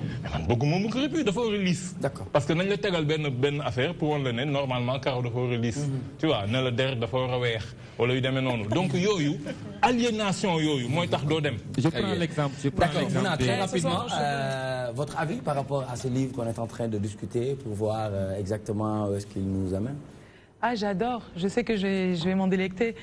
Parce que sur plusieurs sujets, je pense la même chose que lui et je le dis de la même manière. Quand je parle de qui, je dis qu'on peut pas se projeter dans l'avenir si on ne se réconcilie pas avec notre propre image, avec nous-mêmes. Et même quand il parle d'aliénation, il y a plein de cas, aussi bien au Sénégal que dans d'autres pays d'Afrique, où même quand tu viens avec tes cheveux crépus comme ça ou qui sont longs, on te dit mais pourquoi c'est sale, on te dit que c'est sale en fait. Comment en Afrique on peut dire à quelqu'un qui porte ses cheveux, même quand un garçon laisse ses cheveux longs, on lui dit que c'est sale. Ah oui. Mais c'est tragique qu'en Afrique, sur le continent noir, on puisse dire ça à des enfants. Et même, elle dit quelque chose de très important, c'est-à-dire, je ne veux pas vous couper, mais par rapport aux hommes, je parle des femmes, c'est pas seulement les femmes. Mais go dag sa bopp tout le temps. C'est-à-dire que même si diine kenn teguñu ko. C'est-à-dire que samedi ba samedi xanaa daga non dama ne dama lay wax. Wat bopp dafa am fu loo xam ne moom moo koy waral. Benn bi mooy ñu bëgg la toroxal. Ñaareel bi mooy nga bëgg a toroxlu. Xam nga ñu toroxal ak nga toroxlu ñaar yu bokkul. Nit ki lay toroxal mooy boo demee kaso ñu wat. booy dugg armée ñu wat buñ la tu vois yenn circonstances yi déglu ma toroxlu mooy que nga dem màkk nga def sa aj léegi nga bëgg sacrifier say karaw jox ko yàlla loolu toroxlu la wala ngay ñaan bëgg benn affaire nga amoon sa lox yu rafet nga dagg ko pour ñaan loolu mooy toroxlu mais nit ay karawam da koy bàyyi mu sax yonent bi da daan létt ay karawam hadis bu wér mu ngi si muslim bu muy dugg màkk mi ngi ñeenti létt si bopp bi ñaar fii d'accord. Donc di wat sa karaw c'est même pas loo xam ne diine moo ko yonte bi bu dul woon dem bu dul nebuloon màkk wala di umra mais du wat ay du ko wat karam. Très bien Alaaji Sall xanaa du loolu est-ce que du ci tubaab bi ñu ko bàyyilee ba tey moo ñu topp ndax dañuy wax ne ba ñuy coloniser dañoo wat jox ñu ko ci nekk sa tur am tur bu ñu la jox la sa seetu sa po nag yooyu noonu. Est-ce que du wat boobu noonu moo ñu topp ba tey moo tax gars yi ma ne la bu ñu watu ba léegi dañu dellu ginnaaw bu ñu watoo ba léegi ñu ngi dellu ginnaaw loolu moom lu wér la bu ñu watu ba léegi ñu ngi dellu ginnaaw très bien ñun rek ñooy watu nag xeet yëpp. D'accord nit ku ñuul rek moo si wat karoom toujours. Très bien Alaaji Sall. may féliciter Aline ci livre bi d'abord buy titre bi jàmm Sénégal. lu dul jàmm rek jàmm ko gën. dëgg la Serigne Touba Mbacké biñ ko waxee nan la jàmm mel dañuy gisuma lu ko gën fii gisuma lu ko gën fa nu jëm. kon jàmm d'abord. bu livre bi tur bi rek ça sonne. jàmm Sénégal. waxul jàmmi de. dañuy jàmm Sénégal parce que pour ñu leeral baat bi dafa am solo quoi jàmm la. singulier mooy jàmm bi voilà. bi ci des mooy toujours li mu wax nii daan nañ koy wax fii sunu TNTC yi ba ñu jaar fi muy ñun dañoo gëmloo ni ñun duñu dara wayuñu matuñu créewuñu dara ñun duñu dara yow d'abord yàlla dañ ne li ma bind lépp doomu aadama mu ci gënal yow nga am chance doomu aadama pourquoi nit ku weex ñëw di la gëmloo ni yow doo dara nga di ko nangu te moom mu am tànk loxo nopp bakkan baat bët génn yow nga am loolu nga xool ko lan moo leen sorelee der moom yow nga bëgg moom mu gën la ñu baal ma sax xale yi sax ku ci sële yi xool ma sama yére bi ndax tubaabe na d'abord ndax tubaabe na léegi dégg ku ne ajaratu am sa bopp bi si tubaabe na même day génn sama karaw la waaw léegi day génn day mais tubaabe bi la moo tubaabe voilà day génn def journal sax ñu ne xale bi ni mu tubaabee pourquoi pas xale bi ni mu ñuulee wala xale bi ni mu boo ko waxee njëkk ba ci suñu kilifa yi da ngay ñëw di def discours ñu baal ma suma olof bi dafa leerul pourquoi doo suma français bi leerul ñun ñoo am lu nekk ci ñun mais mu wax ci lu am solo loo xam yàgg nga ñu ko di wax fii muy gëm sa bopp xam sa bopp nit du gëm boppam nit yàlla lay gëm nit day xam boppam dëgg la parce que boo gëmee sa bopp mën nga naagu te boo naagoo da ngay daagu boo daagoo ñu raw mais nit ki nag ni muy xamee bopp mooy d'abord dafay xam ni li yàlla bind doomu aadama moo ko ci gënal le prophète ñun ay jullit lañu Seydina Muhammad moo suñu référence yàlla daf ko jël daf ko doomu aadama bi mu koy defar sa teg bi muy defar jëmmi aadama di ko teg ci maam aadama Iblis dafa ñëw ni ko lii ngay defar lan la mu ni ko lii mooy li nga xam ni mooy li ma gën a fonk ba bi ñu demee bi Iblis pourquoi mu génn àjjana dem safara ñàkk sujjóot tout à fait loolu moo tax kon donc yow d'abord nit ki da ngay gëm ne yow doomu aadama nga yow la yàlla teral rombagoo étage bu rafet ñu ni jinne wala malaaka moo ko moom ni dafa dëkk oto bu rafet rombagu la àllin ñu ni jinne ko daw wala malaaka nitu ko dëkk nitu ko moom mais ñun nit ñu ñuul dafa am lu ñu tardel muy li ñu wax sànq toujours dañu jàpp rek tubaab bi moo ñu supérieur parce que dañ ñoo njëkk a yeewu rek muuraat ñu nga koy xoolee moyen quoi nga koy xoolee moyen fuuf nelawaat ñoom ñu yeewu muur ñu parce que loolu solo non ñun dañoo yeewu xool mu lëndëm ñu ne la leeragul nënt daat ñoom yeewu non c'est que ñun tamit ñun nu ñuy doxalee bu ñu moomee ak ñoom ni ñuy doxalee bu ñu moomee moom bokkul. d'accord dama lay jox benn exemple rek c'est-à-dire que actuellement ñun bu ñuy moomee. muy nit yu ñuul yi julli ci bu doon ni tubaab bi doxalee nañ doxalee kon Europe chrétien dootu fa des. Europe yëpp ay musulmans nañu war a nekk. c'est-à-dire que jullit bu ñëwee fenn du jéem a def ñëpp ay chrétien du leen rey. du toj seen église du def noonu. mais ñoom bu ñuy def reconquista c'est-à-dire que bi Isabelle la catholique di def reconquista 1492. ñoom nañuy rey ñëpp. nañuy toj lépp c'est-à-dire que dax juif yi dax musulman yi ku tuub nga toog léeg-léeg gars yi tuub espèce de tuub yooyu ku tuubul ñu rey la. ak ñu génne la donc ñoom ni ñu doxalee noonu. moo tax mbir mi mel ni mu mel nii. waaw li tax par exemple nga toog Amérique latine nga fekk fa ay tubaab nit yu ñuul yi nañ leen rey. boo ñëwee fekk États-Unis tubaab bi gën fa bëri parce que nit yu ñuul ñi fa nekkoon nañ leen rey. Awa Ba pour la dernière mais ma daaneel xam nga sama doom baay dafa ma këf. wax ak yoon la yem bu àggul doo xam foo jëm. bi ci des wat bi mu wax d'accord ma ci. parce que dafa am loo xam ne civilisation la. civilisation ci doomu aadama moom mooy xool ndax lii war na ko def wala waru ko def. am na ñoo xam ne seeni karaw rafetul. te yonent bi bëggoon fonkoon na ñett. fonkoon na seetu. fonkoon na socc. fonkoon na peñe. dañu bi su fekkee sa karaw rafetul te boo ko dee peñe di rafet nga di ko jemp ba mu rafet ba nga xam dina maase yow nga civilisation ku la xool xam ne yow mi nit nga. bu dee loolu nga ci jublu c'est important. tey boo defee ay dërëj yoo xam ne da nga ko dërëj bàyyi ko ci biir tenjaag yëpp nekk ci biir. boo ko jub tamit mu daw non dañuy waxtaan dañuy waxtaan. sa bos mën na ko bañ a am. am na ñoo xam mën nañu ko am. am na ko xam nga laal hadis booy laal hadis nag hadis nañ koy leeral. yonent bi sallallahu alayhi wasallam peñam est-ce que pour bopp bi la woon wala pour sikkim bi la woon. peñam boppam ak sikkim bi non xam nga am na hadis bu wér. boo xam ne yonent bi sallallahu alayhi wasallam saaba yi nee nañ yonent bi dafa naan tere ñu peñe suñu karaw tout le temps. xam nga am na yu bëri yoo xam ne gars yi bu leen neexee jàngale lu ñu bëgg a jàngale ñeneen ñi duñ ko jàngale. très bien man maa ko wax. naa gis ko weddi nee na dinaa la indil professeur dafa leen naan tere ñuy peñe seen bopp tout le temps. Aline mais loolu yëpp dañu jàpp ne civilisation non bokk ci l'islam an-nazaafatu min al-iman. set dafa bokk ci gëm yàlla. mais set ak bàyyi non mais ak set ak bàyyi bopp tamit. mais karaw dafa set. karaw nañ koy toppatoo. sànq bi nga njëkkee wax. kenn na yow mi nga xam ne ki nga xam ne dafa leel. ah non ku leel kay karawam ñaaw. non waaw. te mu leen ko ne bu ko mënee wat mu comme moom ànd ak lépp comme moom mais kooku mu wat non non loolu kay très bien voilà léegi merci Aliou Ndiaye merci Aliou merci Alaaji Sall Bigué Ndiaye Aliou Ndiaye mooy suñu invité aujourd'hui auteur du livre Jàmm Sénégal di administrateur de plusieurs sociétés allant de l'informatique à l'audiovisuel en passant par le BTP et l'intérim titulaire waaw loolu rek laa lire waa d'accord waa léegi man bàyyi ma rek xam nga c'est que dañu xamante nag moo tax booy def di essai damay topp xam nga on se retrouve tout de suite après cette page de pub le temps ñu ànd ak Mouna sur scène.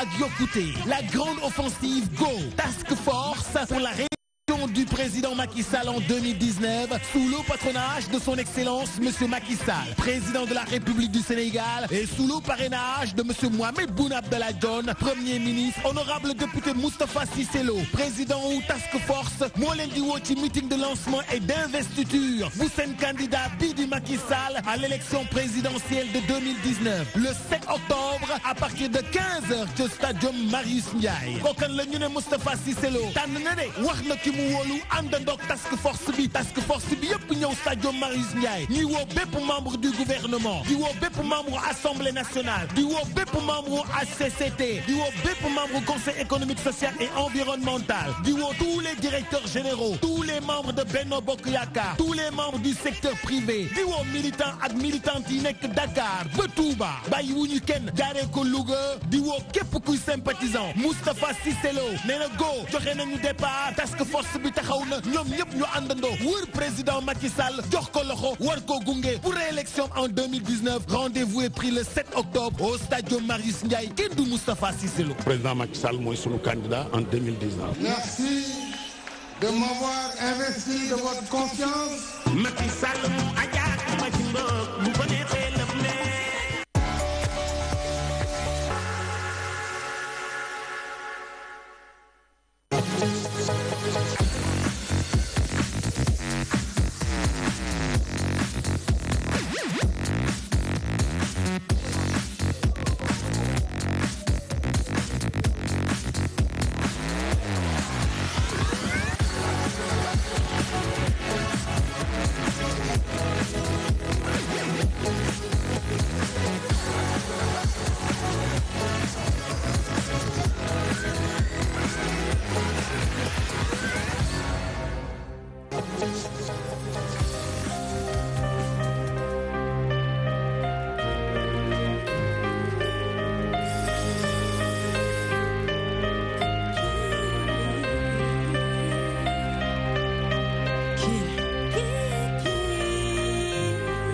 Qui vous apprend à détester vos cheveux crépus? Qui vous apprend à détester le noir de votre peau? Qui vous apprend à détester la forme de vos nez? Qui la forme de vos lèvres? À détester la race dont vous êtes issus?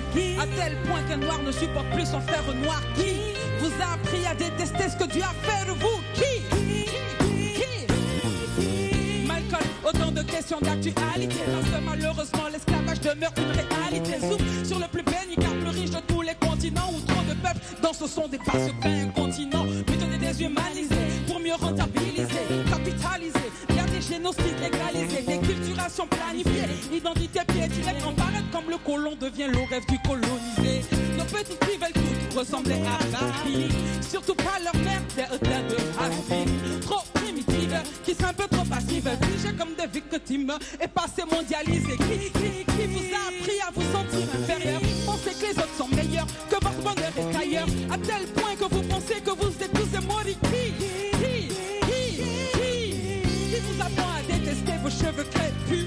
Qui vous apprend à détester le noir de votre peau? Qui vous apprend à détester la forme de vos nez? Qui la forme de vos lèvres? À détester la race dont vous êtes issus? À tel point qu'un noir ne supporte plus son frère noir? Qui vous a appris à détester ce que Dieu a fait de vous? Malcolm, comme tu le vois, il y a du pain sur la planche. Mes sœurs se tuent à l'acide pour être comme des blanches. Au Javel, une odeur tout passe dans leur mélange. Le but c'est d'être moins foncé et d'augmenter ses chances. Te diront-elles, mais on sait tous que c'est un faux alibi, car le mal est profond et les esprits aliénés. Qui vous a appris à mépriser tout ce qui vient de vous? Qui vous a appris à détester tout ce qui se rattache à vous? Je ne disconviens pas que cette couleur est lourde d'histoire. Oriental, occidental, je ferai pas un cours d'histoire. Quant à nos cadets, nous transmettons les traumatismes par ignorance, complexe ou mauvais automatisme. Doudaga de yon yon, ceci n'est pas normal. China, doudaga de yon yon, ceci n'est pas normal. Qui vous a appris à ne pas croire en vous? À croire à tort que la solution ne viendra pas de vous? Qui vous apprend à détester vos cheveux crépus? Qui vous apprend à détester le noir de votre peau? Qui vous apprend à détester la forme de vos nez? À détester la race dont vous êtes issus? À tel point qu'un noir ne supporte plus son frère noir? Qui vous a appris à détester ce que Dieu a fait de vous? Hello. Doucement. Love. C'est la Mounaya. Et c'est qui? Qui vous apprend à détester vos cheveux crépus? Qui vous apprend à détester le noir de votre peau? Qui vous apprend à détester la forme de vos nez? Qui la forme de vos lèvres? À détester la race dont vous êtes issus? À tel point qu'un noir ne supporte plus son frère noir? Qui vous a appris à détester ce que Dieu a fait de vous?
Merci.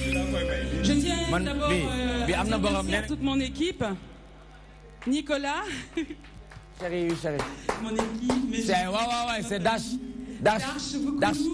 Piano. Un peu de quelque chose là. Très rapidement. Yeah. No utal benen boko may. Thérèse Assane Diagne moko mom. C'est zona. Aïe, merci. Dash. Janvier, le grand, le doyen. Ben break, defal ben affaire grand. Mais ça c'est quoi? Très bien, Jiffy. Allez Jiffy, du slap. À la basse.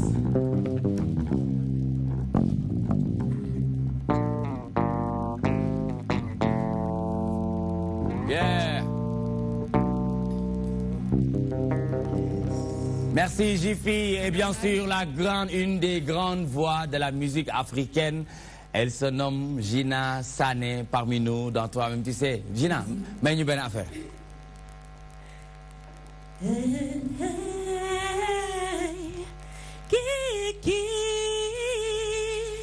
Qui vous apprend à détester vos cheveux crépus?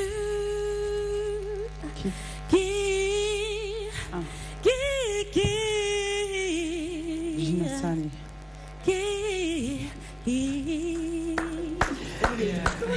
C'est la Mouna, bien sûr, natif de Cotonou. Venez nous rejoindre à nouveau sur ce plateau pour parler des projets parce que le deuxième album se prépare. On se souvient, le premier album en 2009, composé de 13 titres. Mounekolo Amsolo maintenant. On découvrir, en tout cas, mention spéciale à tous qui nous regardent d'ici et d'ailleurs, les Sénégalais de l'extérieur, de la diaspora, qui nous suivent grâce à l'application DTV Sénégal ou le site internet www.dtv.sn, sangatv.com, ñu ngi ànd ak ñoom. waaye di def mention spéciale à Youssou Madjiguène Ndour, la star planétaire, l'empereur de la musique africaine, qui fête une bougie à partir de ce jour muy tey ndax tey mooy 1er octobre ku wax 1er octobre nag xel yi dem ci Youssou Madjiguène Ndour mais aussi xel yi dem ci Mbaye Dieye Faye son jumeau moom tamit tey lay fêté anniversaire am ñu ngi leen di souhaiter en tout cas beaucoup de bonheur beaucoup de santé ndax gis nañu lu am solo li nga xamante ne def nañ ko ci culture africaine représenter le Sénégal dignement à travers le monde kon bokk alaaji dañuy ànd ak sa waay léegi nii ci li nga xamante ne moo jëm ci wàllum high tech nee na le cracking mais balaa ñu ci yegg dama bëggoon très rapidement Ndiaye wax ñu musique bi kii vous voyez dedans ou pas? Ah non Mouna moom machallah vraiment dafa mel ni day commenter li ma bind ci livre bi quoi. Ah bon? Non on est parfaitement sur la même longueur d'onde mooy li ma la doon wax ci rappeurs yi rek. D'accord. C'est-à-dire que ils sont d'une intelligence rare. Machallah man ñi ma jot a gis ñoom ñooy intellectuels yi en fait. D'accord. ñoom ñooy intellectuels u Sénégal ñooy intellectuels u Afrique. parce que li gars yi war a wax ñi jàng li ñu war a wax ñi am diplôme li ñu war a wax te waxuñu ko. rappeurs yi ñoo koy wax. Très bien rappeurs yi ñoo koy wax ñu ànd ak tuuti ak Awa Ba ci actualité culture bi nga xamante ne indi nañu ko ñu démarrer ko avec le musicien Jupiter Diop a présenté son nouvel album intitulé Sarafina Lamp Fall. Effectivement Nicolas et at ngi nii nag mu nekkoon Belgique dellu si fii ci Sénégal pour reconquérir son public à travers ce nouvel album Sarafina Lamp Fall composé de 5 titres et 3 vidéos. L'album est fait de plusieurs genres musicaux lu ci mel ni zouk, reggae, des rythmes afro. Nicolas.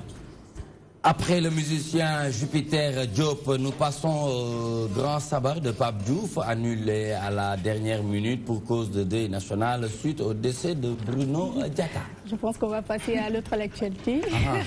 Très bien. Donc l'artiste Kouroumandjou. C'est de l'autocensure.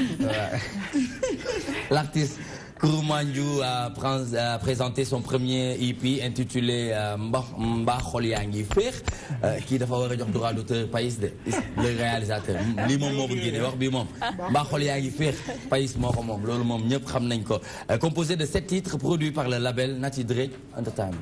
Tout à fait Nicolas, donc de son vrai nom Cheikh Tidiane Kourouman, il a présenté son EP Expanding Play donc qui est un format donc musical bu gën a gudd single avec 7 titres donc ñu doon amal benn conférence de presse avec Xuman le label Nati donc ñu ko doon defee fële ca Maison des Cultures Urbaines donc actuellement même le CD est disponible cette semaine mais fi mu toll nii c'est également disponible à travers la plateforme musique. Les artistes chanteurs OMG et le groupe Mabo sont nominés au prix Découverte RFI 2018. Voilà, le groupe Mabo avec Mia et No Face, donc ils sont sélectionnés sur 2 titres, bi nga xamante ne mooy Happy Birthday et Namel. OMG tamit di donc une jeune rappeuse vraiment très engagée également. Moom tamit ci 2 titres di Koti Koti ak bi nga xamante ne mooy ñu dem mairie bi nga xamante ne moo génn yàggul dara. Voilà. Merci beaucoup Awa Ba pour l'actualité culturelle bi nga xamantene indi nañu ko très rapidement les artistes comme OMG et le groupe Mabo nominés au prix RFI 2018. Ça fait quoi en tant qu'artiste? Déjà ça fait énormément plaisir parce qu'on voit que ce sont des artistes des cultures urbaines. Voilà, et c'est encore une consécration pour les cultures urbaines. Voilà, No Face, il fait de la super bonne musique et maintenant en featuring avec sa femme. Tout à fait. Voilà, on avait déjà travaillé ensemble dans le passé. Avec OMG, on est dans le collectif qui s'intitule Free Voices, qui est un projet d'Africulture urbaine pour les 30 ans de hip-hop sénégalais, autant pour moi.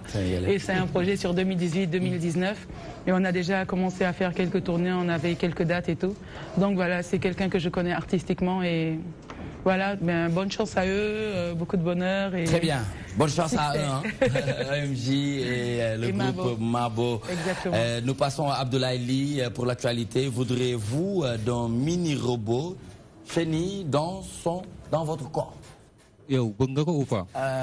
Ça dépend ci li may indi rek ak li may defal rek ak njëriñ bi mu war a am rek. En tout cas technologie moom du début à la fin njëriñ kese la actuellement. waaw mais effet secondaire effet néfaste yeeg yooyu noonu tamit nañ ci bàyyi xel de. Bon man yi may indi ci télé bi amul effet néfaste. Ah d'accord, très bien. Voilà.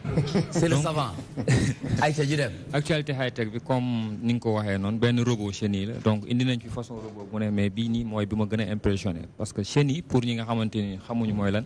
mooy walax jaan 1000 pattes yooyu nga xamante ne temps xale moom lañ doon topp di ko jàpp te mu am ay pattes yu bëri donc université benn bu nekk Hong Kong donc université municipale de Hong Kong ñoom ñoo inspiré wu ci Chéni bi pour defar benn robot bi nga xamante ne dafa am la possibilité di dugg ci vaisseau sanguin ni ci di circuler ci cellules yi di doxantu ci sa biir yaram quoi en quelque sorte donc objectif robot bi nag c'est simple donc dafay permettre xam nga actuellement bu ñu la joxee ay comprimé da nga koy naan rek comprimé day seey si sa yaram léegi Chéni bii nii dañ koy yónni ñu ngi ko tuddee sax Chéni livreur comme livreur de scooter yi dañuy yóbbu affaire bu d'accord donc da nga koy jox médicament bi nga yónni ko moom mooy dem directement fi nga xamante ni foofu la war a agir mu dem teg foofu médicament bi donc directement donc du tâtonner daal du làmbaatu day dem directement day dem directement fi nga xamante ni foofu la médicament bi war a agir très bien il faut reprendre exactement donc reformule mais le temps est très précis xam nga ko ci wolof mu gën a gaaw en fait université municipale de Hong Kong dañoo inspiré wu ci Chéni mooy walax jaan yu ndaw yi nga xamante 1000 pattes bu nawet bi ñëwee moom mooy génn léegi objectif bi lan la dañ koy dugal ci sa yaram muy mën a doxantu ci sa cellules yi ci sa deret bi donc testé nañ ko day dox ci liquide yi ndox day traverser et tout ça là donc objectif bi mooy day livrer médicaments yi donc robot bi taayam am na possibilité de transporter 100 fois plus gros que sa taille donc mun na boot benn pilule bi nga xamante ni moom moo ko ëppee 100 fois léegi daf koy transporter ba fi nga xamante ni exactement foofu la médicament bi war a agir mu dem mu déposer ko foofu donc boo doon lekk goji séché ah boo ko kiiwee moom da koy yóbbu ba fi mu war a toog rek mu yóbbu ko ba foofu exactement léegi amatul di naan médicament bi di tas xam nga booy naan day tas ci sa yaram donc boobu nag day dem maanaam sa bopp day métti daal moom day dem fi nga xamante ni foofu la douleur bopp bi nekk mu réglé ko quoi donc ñu ngi koy tuddee le biorobot actuellement Abdoulaye léegi nag ci ponk bi ñuy dugg léegi nii yow yaay yor première question bi parce que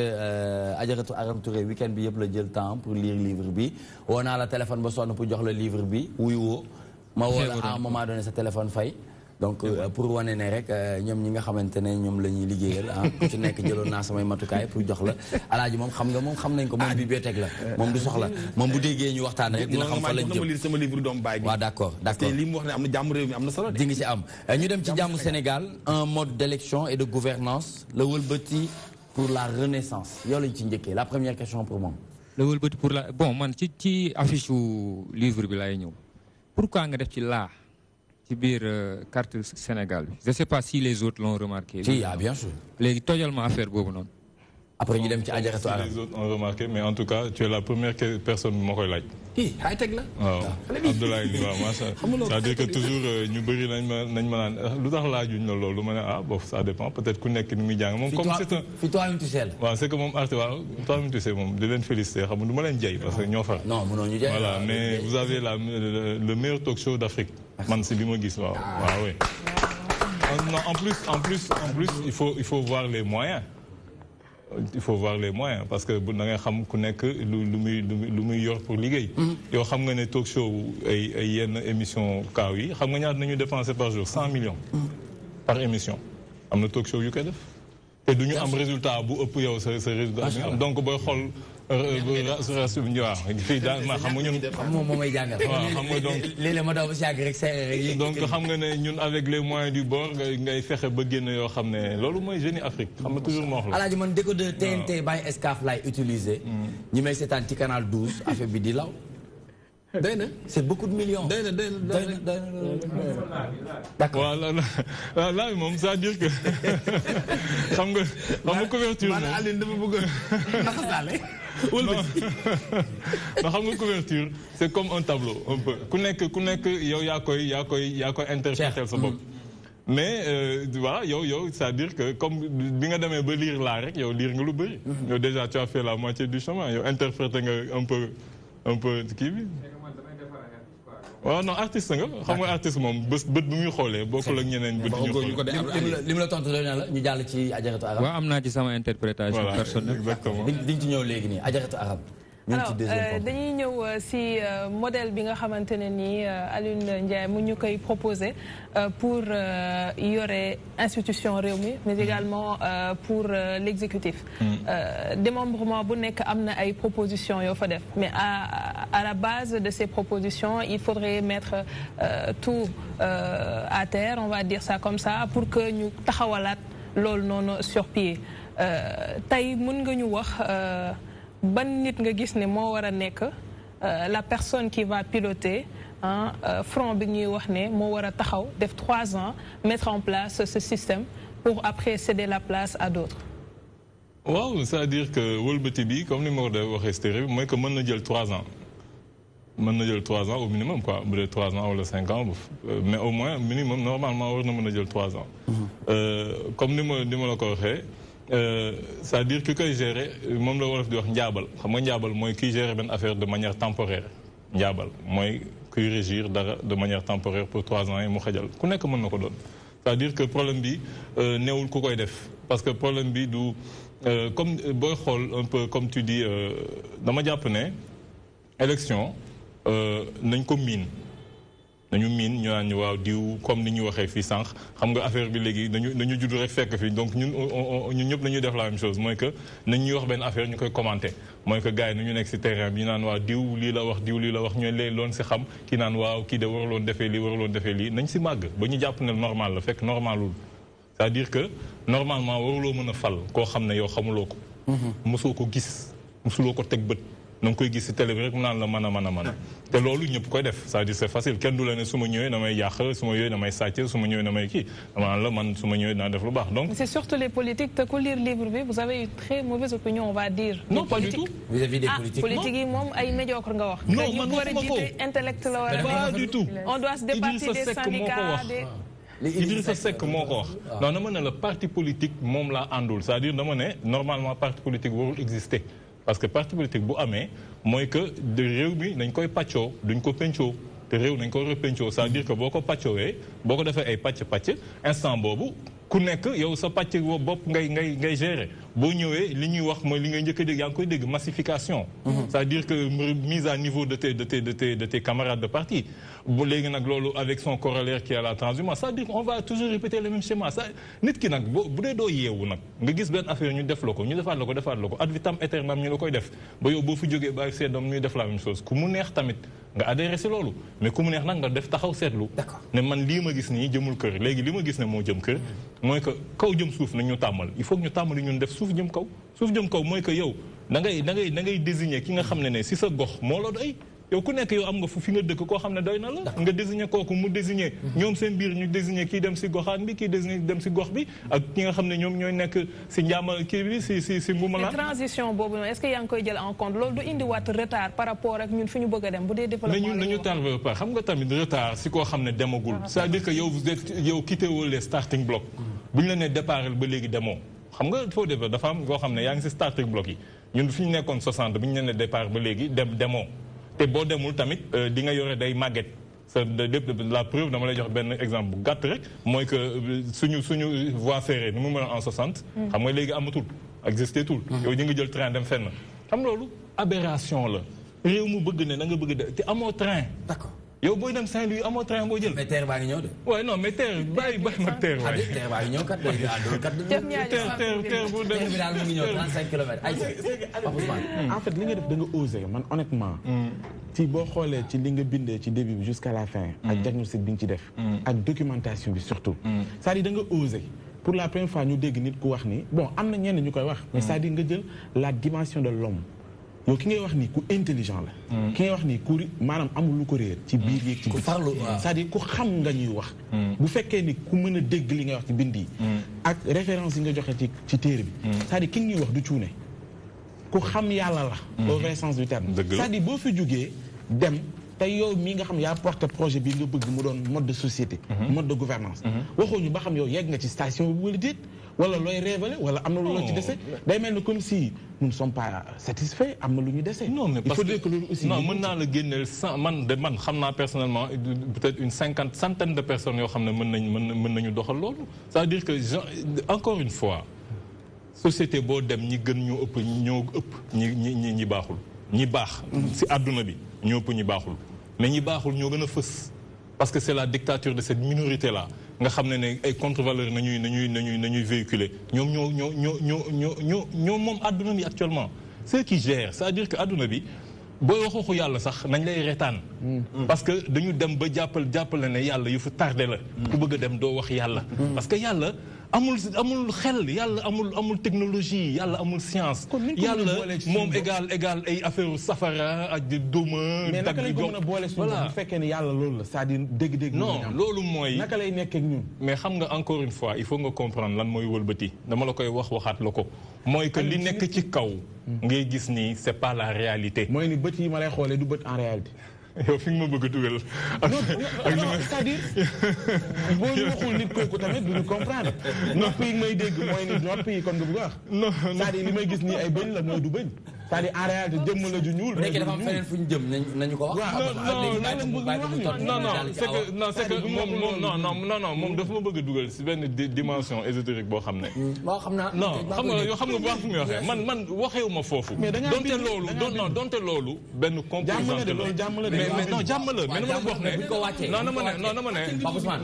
non dégg non c'est que voilà dama la wax ne. lépp loo gis non lépp loo gis ay classe la. ci technologie àdduna bi ñooñu dañoo wàcce mbir yi. non ñoom xarañte doomu aadama. ñoom ak li ko yàlla may ci xalaat. jàpp ngeen ne li ñu waxtaan yëpp dañ koy wàccee mooy ni waxuñu dara.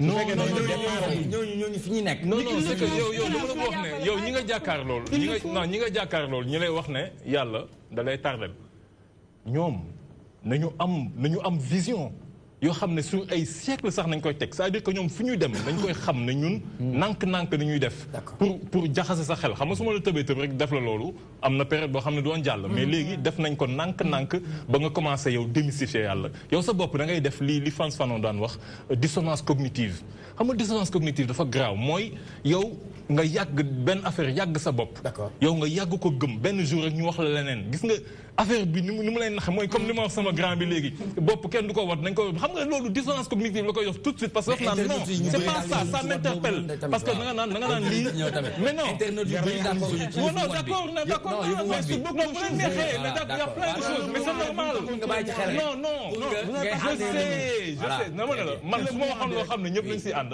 mais ce serait la catastrophe loolu ma wax loo xam ne ñëpp nañ si ànd vous avez proposé 7 ministères donc le ministère du bien-être collectif, ministère de l'éducation générale, cadre de vie commune, économie globale, politique intérieure, générale de la nation, géostratégie. Mais tu et la place de la culture dans tout ça? C'est-à-dire que culture, comme Ninko Tamedi qui est au début et à la fin de tout. En plus de ça, voilà, la culture qui est au cœur du développement, qui est au cœur du développement. En plus de ça, il y a parce que la culture,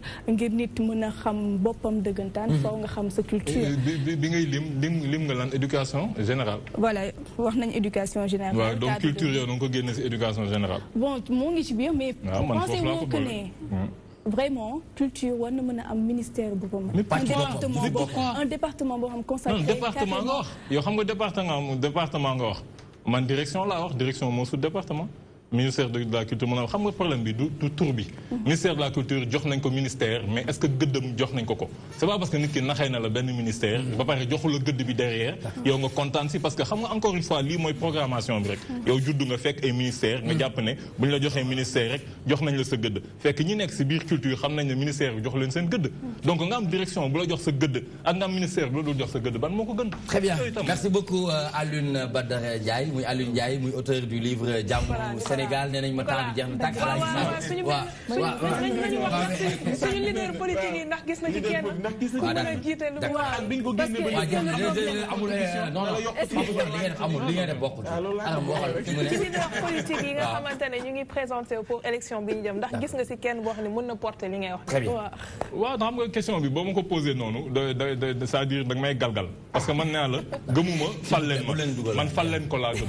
léegi nag bu ñu comme tu dis bu ñu delluwaatee ba si suuf ba nit yi di à partir des quartiers ñuy yëg jëm kaw léegi su boobaa ñii génn si Sénégal moo doon les meilleurs su boobaa di nga gis filtre automatique lay def ki nga xam ne moo nekk fii xëj na di wax te bokk si ñu gën su boobaa bu ñu defee système boobu moom dina génn ñu si des ñëpp nañu disparaître. Yóbbul nga li président yóbbul nga ko président de la République du Sénégal. Non man awma pour génne livre di ko président xam nga livre fu boo ko génnee foo ko yóbbu non dama lay laaj xam nga livre boo ko génnee foo ko yóbbu librairie kuy jënd dem si librairie bi jënd ko waaw noonu laa def mais mun nga ko def yëfu citoyen nga ne xaaral comme lii laa yéene sama réew te moom moo nekk ci bopp non président moom am na kii am dafa am kii de communication cellule communication lu génn nañu dem jënd ko yóbbul ko. Très bien. Les projets. Ma bëgg affaire ñu koy jaaree les projets, c'est le single qui est sorti ce 21 septembre, le clip.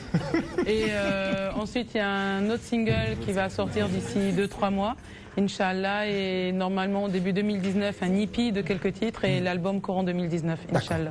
Très bien. Interview en image, très rapidement. Nous avons l'image, nous avons ben wala ñaar livre bi nak dañ ko wara dédicacé Adjaratou Thérèse Assane Diagne. Mooy kan? Waaw mu ngi Sicap Zona mu ngi seetaan en direct di maam ci man.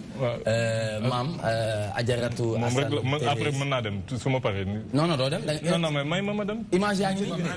Image yaa ngi nii. Non mais su ma ko dédicacé rek après mën naa yor kii. Loolu léegi day jeex jeex na ay image ñoo lay xaar léegi de. nga ne nu mu tudd. Adjaratou